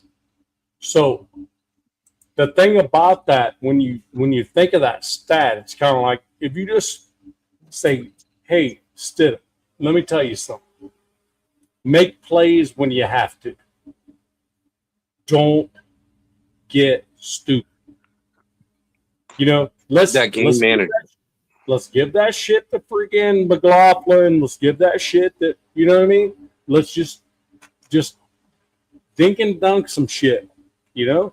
Unless it gets stupid and you have to go win the game. And he has shown he can do it. Mm-hmm. Jack, you know that Stidham wins games that he shouldn't win games. I mean, I'm not going to argue that. I mean, I was sad that the Raiders couldn't keep him, but I understand, when you get it, that I said this, in the pre-show, when you get a contract from Denver, you got 2 years, $10 million, and the Raiders are not looking at you as a starter, and they're not going to even match that. It makes perfect sense to go to the Broncos. And yeah, it was a loss. I liked him as a quarterback. So as a backup, I think he's a great backup to have. Yeah, he's the second best QB2 in the league. AOC is the best QB2. Don't argue that either. So there's somebody in the chat, 10 Man. Can you put that up? Don't care. He's not going to care if he breaks it again. That's the thing. He goes into the Super Bowl. He don't care if he breaks it again because he's going to have an entire off season to freaking get it fixed. Breaking a bone is not a problem. Tearing tendons is a problem. Correct. Tearing Achilles is a problem. Right. Breaking a bone is not a problem. So here's the thing. If he can go for the Super Bowl, he should go. And he will want to go. If Bo Nix is what the Broncos think he is, he's going to want to play. And I'll tell you what, you put his ass in there. You know what I mean? If Super all Bowl all the other players are gonna rally up around that. Yeah, style. Right. Sure. Yeah. Bo cannot get touched, is what that offensive line says. He cannot get touched. You know what I mean? He just can't. That's a team mentality where it's like this dude is risking it all. Because if he breaks it apart and tears a tendon, now we're on a whole new level for next year. Now what? But the thing is, you got Jarrett Stidham gets a freaking opportunity, for the next game. He's going to be ready to play if anything happens to Bo, if Bo's available for the Super Bowl. So he's going to be ready to go, right? Yeah. So, it's not. I agree. I'm not a Bronco lover. Trust me, I fucking hate you. but it's not the end of the world that Bo Nix is having surgery and all this shit. It's not the end of the world for you guys. No, it's your not. defense is the reason you guys are where you are is because of your defense. Won't be the first time, won't be the last that a defensive team won a Super Bowl. Mm-hmm. I will say this, based on what you said, it's okay to win with defense. I'm just saying. Yeah. Let's see how Cam Newton's doing after his attempt to win against the NFL's best defense. Cam Newton freaking will never let that go. And the thing is, my wife's like, I'm really not liking him. I love this dude. And she's a Panthers fan, right? I like Cam back in the early days, but only reason she's a Panthers fan is because I'm sick of you jumping from the Bears to the Bengals or whatever. Hey, expansion draft. Here, coin. Jags or fucking Panthers. That's going to be your team, and you're going to stick with it. And she got Panthers. Congratulations on that coin flip, because that is the better side, And wait, Nav and Richie. So, what Nav said, AFC 12 being number one, Stidham number two, they do similar stuff. Okay, they're game managers. So the question is, can you have a game manager when you're going for the AFC conference game to play for the Super Bowl? Which you could have worse guys do it, but it is definitely a drop off from Bo, and you're playing a very good team in the Patriots. And God, I don't want the Patriots to go.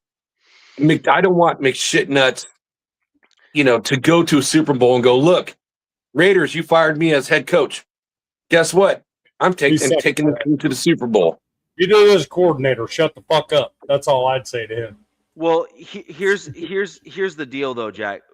The Patriots have not played a defense with the type of pressure that the Broncos get on the quarterback. They just haven't. Nobody really does. Haven't. Your team is that good. We are 10 to 11 sacks in the regular season higher than the next best team at the NFL, and we set a pace that hasn't been seen until since the 85 Bears. And there was an argument to be made that the Broncos beat them in terms of pressures and other things as well. It's been rather remarkable this year, and there's been lots of it's been way remarkable. So I got a question. There's been lots of chatter about the Broncos defense, but there hasn't been the elevation of the pressure that the Broncos defense has been able to get that you would expect when you have basically set records for back-to-back sack records in the NFL in terms of. That's what I was going to ask you. Yeah. Did they break the all-time sack record? No, we did not. We slowed down near the end. The Broncos defense slowed down a little bit as the season went on to the last little bit. We finished the regular season with 68 sacks on the year, and I think we needed 71. But 71 was the record. Yeah, so we needed 72 to beat it. We finished the season with 68. But the point is that the Broncos have set a record that is above and beyond that, which is back-to-back years we have beaten like we've been atop of the sack record in the NFL in terms of by a large margin in terms of pressuring the quarterback and getting to the quarterback. And that is something that has not necessarily been done to the level that the Broncos have done it. Like last season and this season, we have been well above the second place team. This season was like 10 or 11. It was really, really interesting to see the sacks that my Broncos were able to get in back-to-back They were seasons. turning them over and over. Yeah, It's like it was crazy. 6, 7 sacks a game. It was. And I think this might be the first time in my life that I'm rooting for the Broncos because I fucking hate the Patriots. Yes. I fucking hate them. For me, it's McShit nuts, dude. I can't stand McShit nuts. I do not want them in the Super Bowl, but I will tell you what: if it's Patriots, Seahawks in the Super Bowl, the Patriots are going to get destroyed. Right. The Seahawks defense and the Broncos defense are very similar in that. The Seahawks don't have the back end defense that the Broncos do, but the Seahawks tend to get to the quarterback with 4 all day long. And I don't think the Patriots have the offensive line for that. I don't think the Patriots can deal with that shit. No. The difference is the Broncos is they're gonna have to do it a different way. And I think if Benito doesn't have a freaking class act, oh my God game, the Patriots can beat them. I don't think the quarterback's even an issue. Just Stidham is going to be a game manager. He's not going to be your game winner. So I will tell you this, the Broncos will have an easier freaking game in the Super Bowl versus the Seahawks than the Patriots would. They match up way better. Seahawks. If Bo's playing. I don't think so. No, I think Stidham. So the one thing that a lot of people don't credit Stidham for versus Bo Nix, and then once I kind of finish this, I'd like to go into score predictions for the Broncos versus Patriots game. But the one thing that a lot of people don't give Stidham credit for, that he brings an extra, we'll call it twist for the Broncos, is Bo Nix is very good in the short passing game. Like, I mean, excellent in the short passing game. It hurt. And no, but Bo Nix is also good at the deep ball because he's quite accurate in terms of how he throws it. The one thing that Stidham has that Bo Nix does not have very well is the intermediate part of the field in terms of the middle section. He likes his tight ends. Trust me. Correct. But that's exactly my point, though, right? Which is Bo Nix is not very strong in that middle portion of the field, actually, for the reasons we were talking about earlier in the show. Stidham has much better footwork than Bo Nix does in terms of in the pocket, in terms of pocket awareness. And what that means is that you have more control over throwing the ball in that middle section of the field. And Stidham brings a different wrinkle to the Broncos offense in the fact that that middle portion of the field, that 5, 6, 7 yards, you gave a stat. The average play for Stidham is about 7 yards or so. 7.2. Well, that tells you he's going intermediate. He's not going deep. He's going intermediate on a regular basis, because in order to get an average of 7, that means you're going 8 and 9 yards in a fairly regular basis, and you're throwing deeper.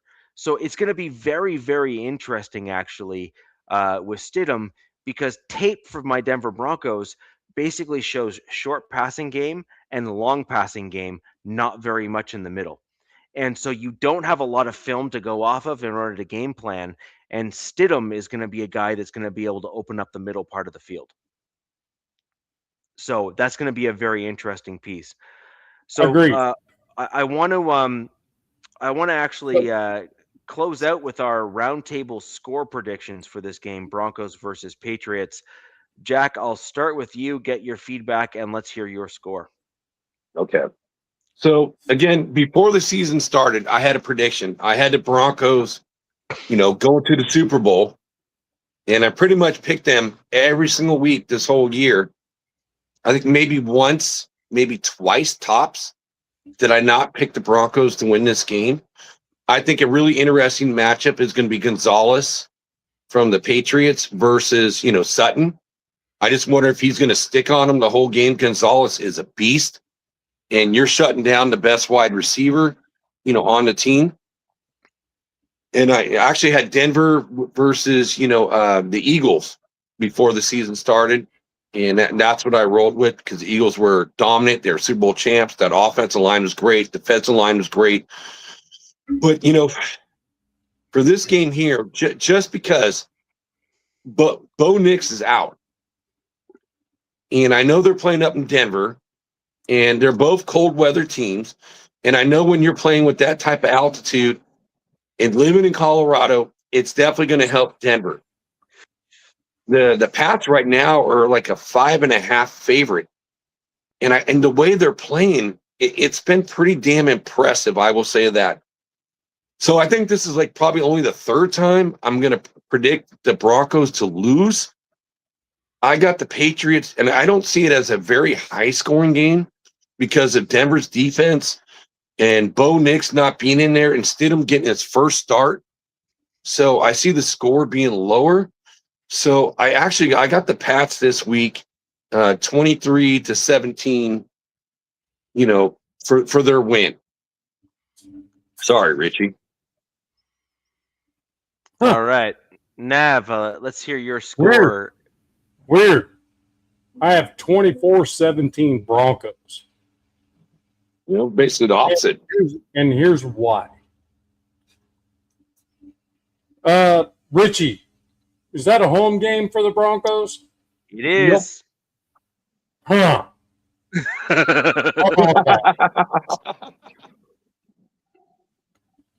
So 24-17, and Stidham throws for, I don't know, 157 yards, 15 of 24.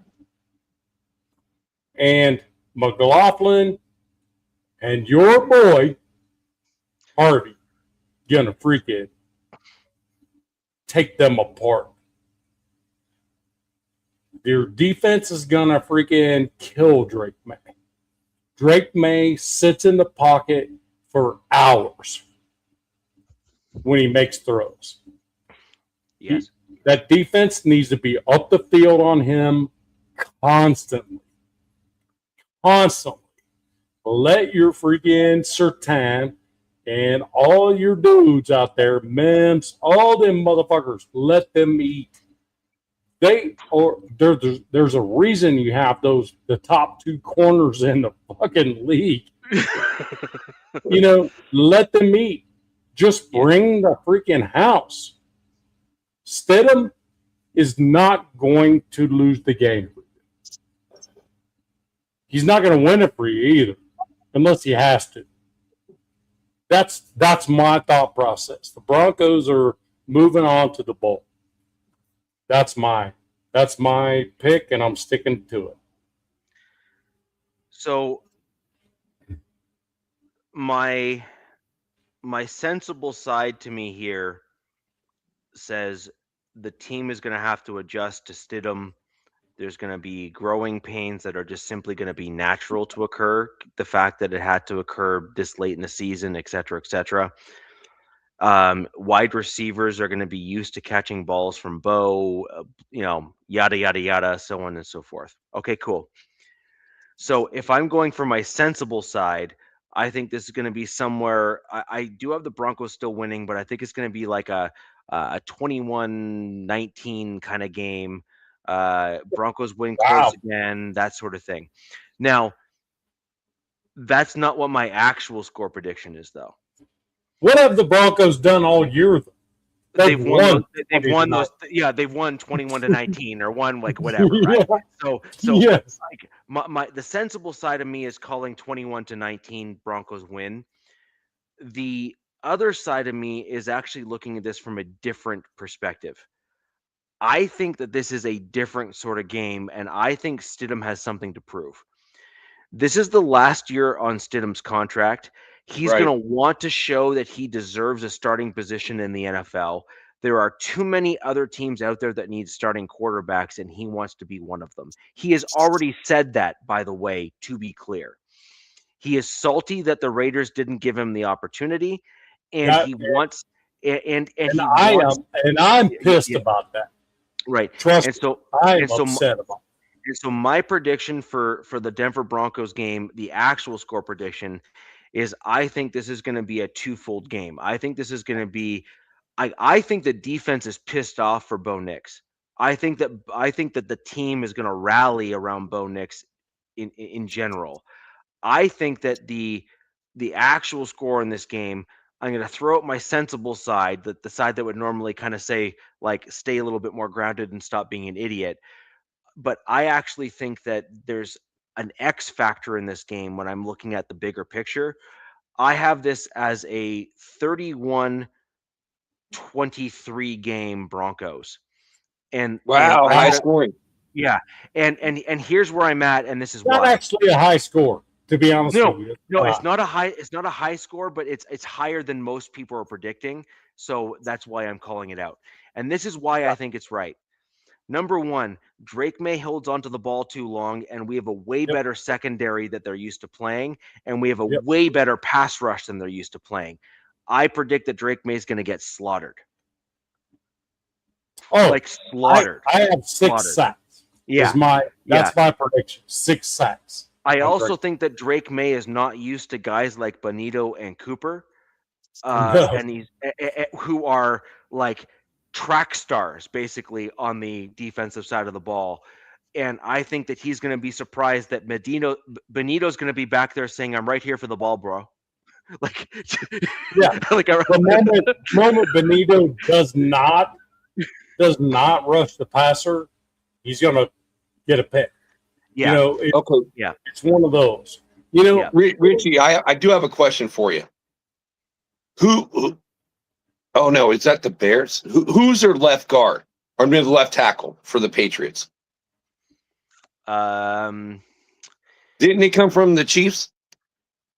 yeah, it's Trent Green, ain't it? Went for the Patriots.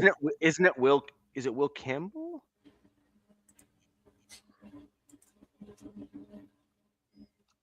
Maybe I'm thinking the guy from the Bears then. Will Campbell is their left tackle. Okay, so he was a number 4 pick Will last year. Campbell. Also Will keep in Campbell. mind that Will Campbell just recently came back from an injury not that long ago, and again, That was a back injury.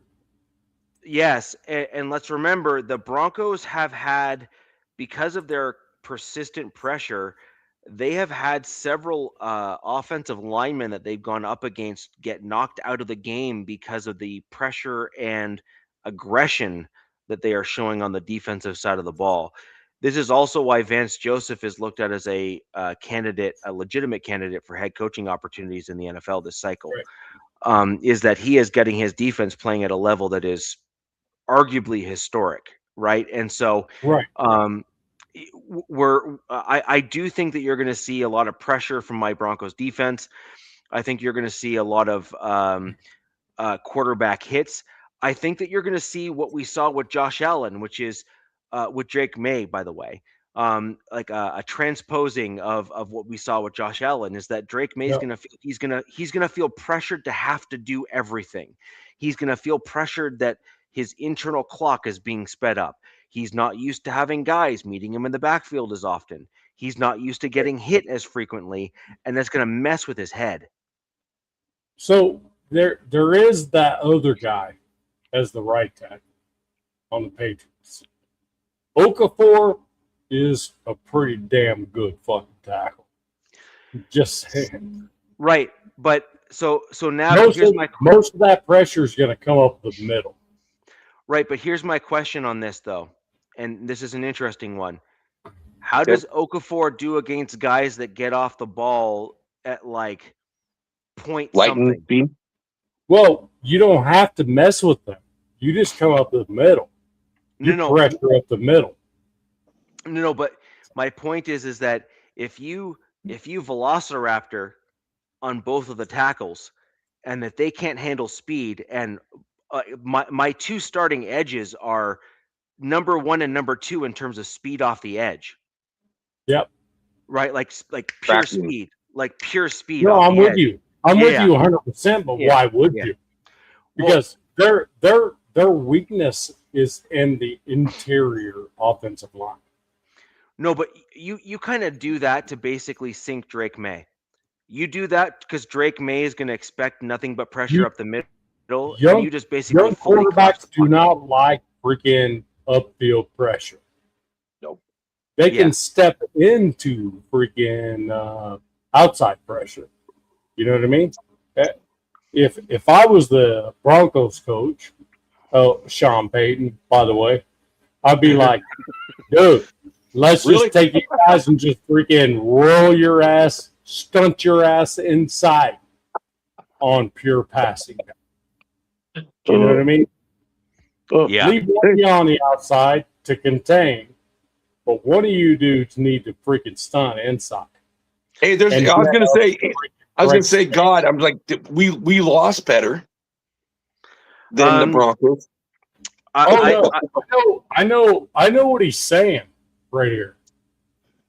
To be honest with you, there's actually a few things. Okay, I like that. Week 1. There's a few things the Raiders did better than the Broncos this year. I mean, you can hint at the fact that you beat the Patriots in the earlier part of the season, and you're hinting that we're going to lose this game. So it's like, hey, now what happened? But that's one. But there's more. But I think the Raiders in the earlier portion of the season were actually a very well balanced offensive team. In the early part of the NFL season, if you actually look at what you guys did, you were very balanced as an offense and showed that what you could look like if you had more competent coaching, et cetera, throughout the entirety of the season. Offensive line. Well, you got to think of it in a certain perspective. The perspective is, how the fuck Geno 364 yards, 4 touchdowns against the Patriots that are going into the AFC Championship? What the fuck happened? Yeah. Well, hey, Bob, because they didn't know they were bad yet. That's what I'm saying. They did not know they were bad yet. I just don't know. It blows my mind. I'm like, wait, this is freaking cool. I like it. You know what I mean? Well, 364, 4 touchdowns, no picks. Well, I'm just going to make a comment on. I'm going to make a comment on this. I'm going to make a comment on this as we close out the show here. The Broncos have lost their starting quarterback, but we have an incredibly competent backup compared to most teams, especially. Look, dude, I am here to tell you, Richie, Bo Nix going down sucks, but I am here to tell you, Stidham is not a bad replacement. No, he's not. I agree.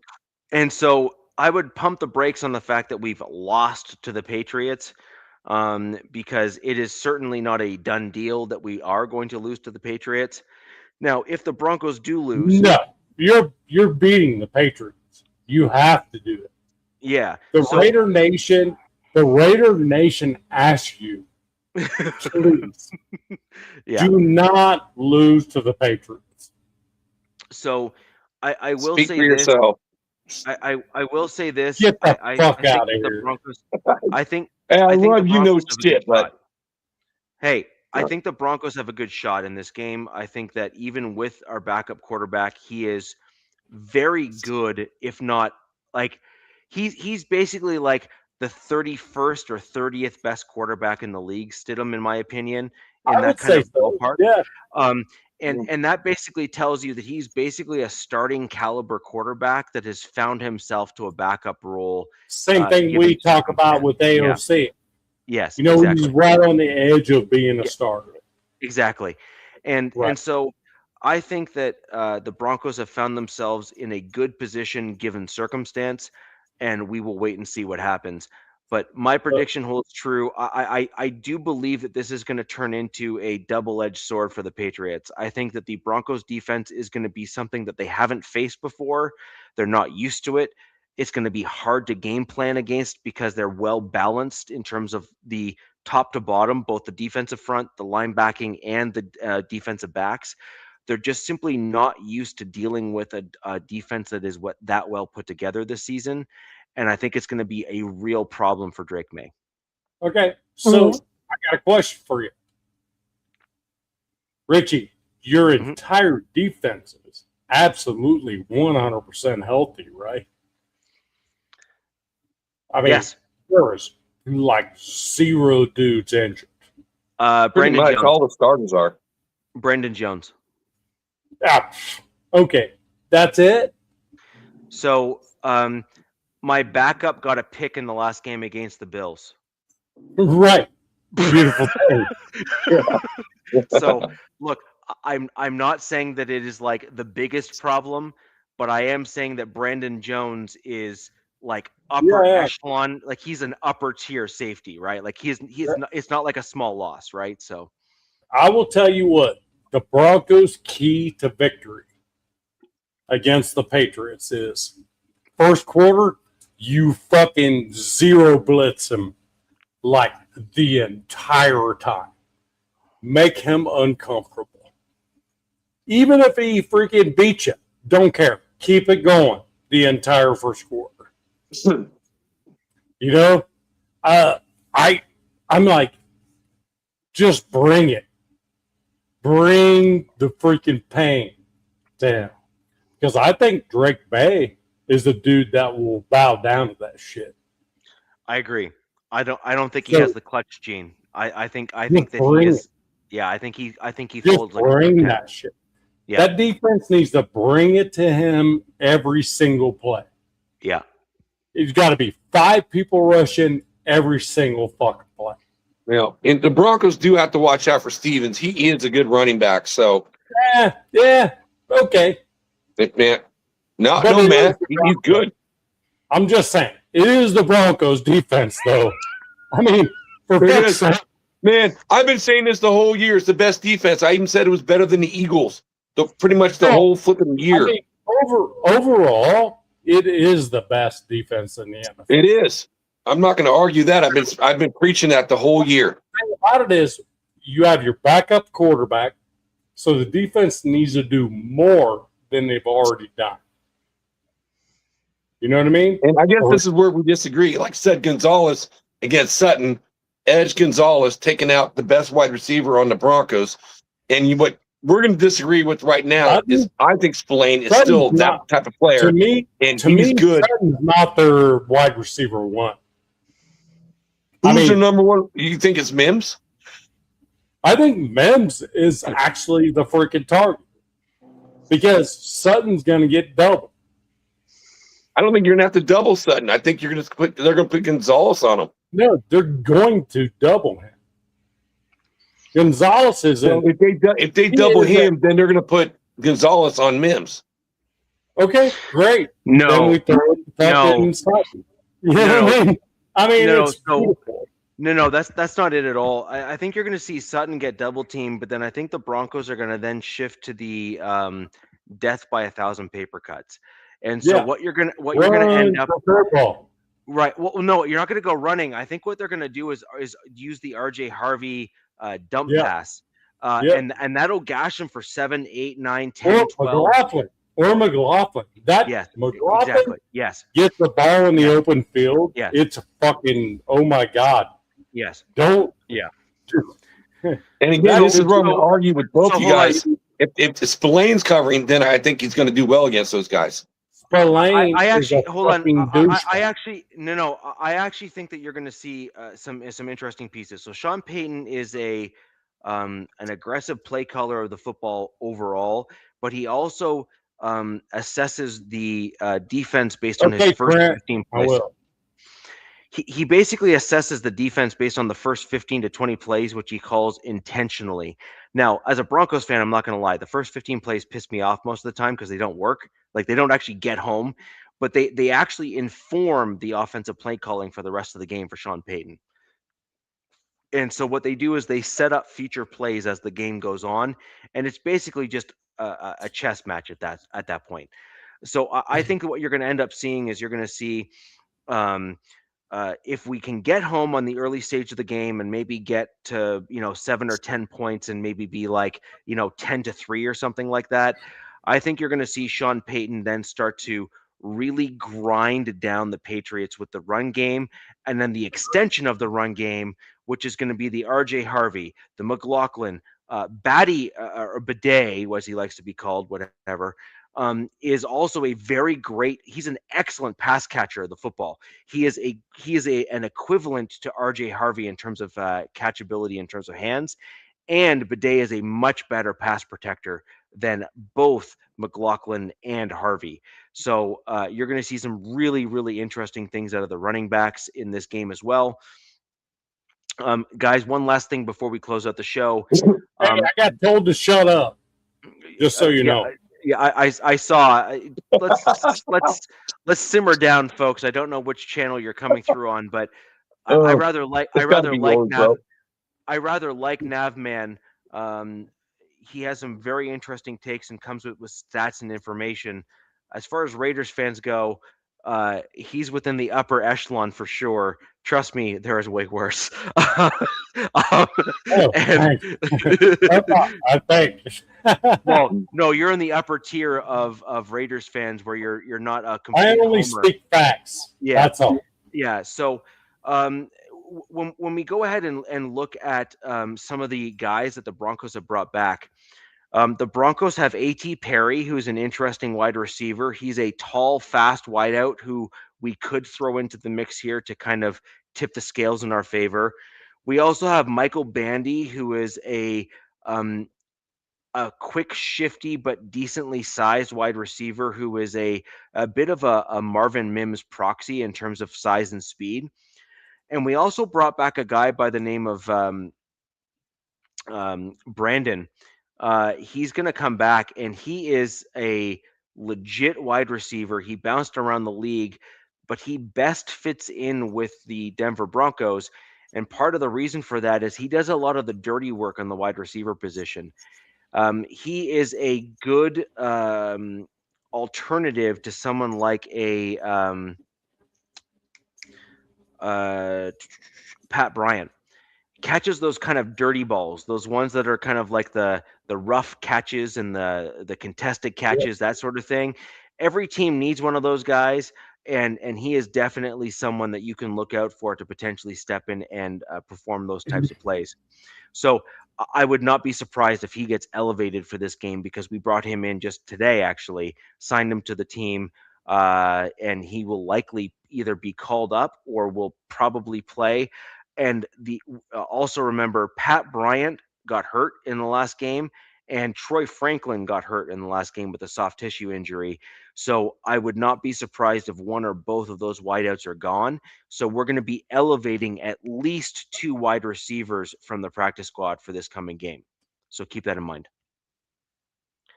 So right. So with that in mind, guys, we should probably end the show on that note. I want to thank everyone for joining the show. We've all given our score predictions. We've gotten kind of the Broncos general feel on the game here. If you have questions, disagree with my takes, happy to justify them to you on X if you so choose. My handle is down below. Richie? Yes. Sorry to jump in, but I just want to thank you for doing, for the, couple years that we've been doing this. And Nav, thank you for taking over. It's been wonderful. I've had a great time doing this. Woo! Fuck you, Nav. But I'm leaving you with a good replacement. But I love this guy right here. So it's been a great time. So I just want to thank everyone and all the fans and everyone else. So I appreciate it. And, I'll never forget, the first time coming on, doing the Jim Otto tribute after he passed away. So Yeah. Thank you for that, Richie. There, That was Appreciate amazing, bro. there's a few players that are critical to each team. Jim Otto is definitely the one for the Raiders there. Yep. But with that in mind, do you want to thank Jack for joining the show? He is now leaving. He will likely be a fan favorite in the chat. He always is. And we will work with him in that way. Nav will be taking over for the Raiders on the show and the Raiders content.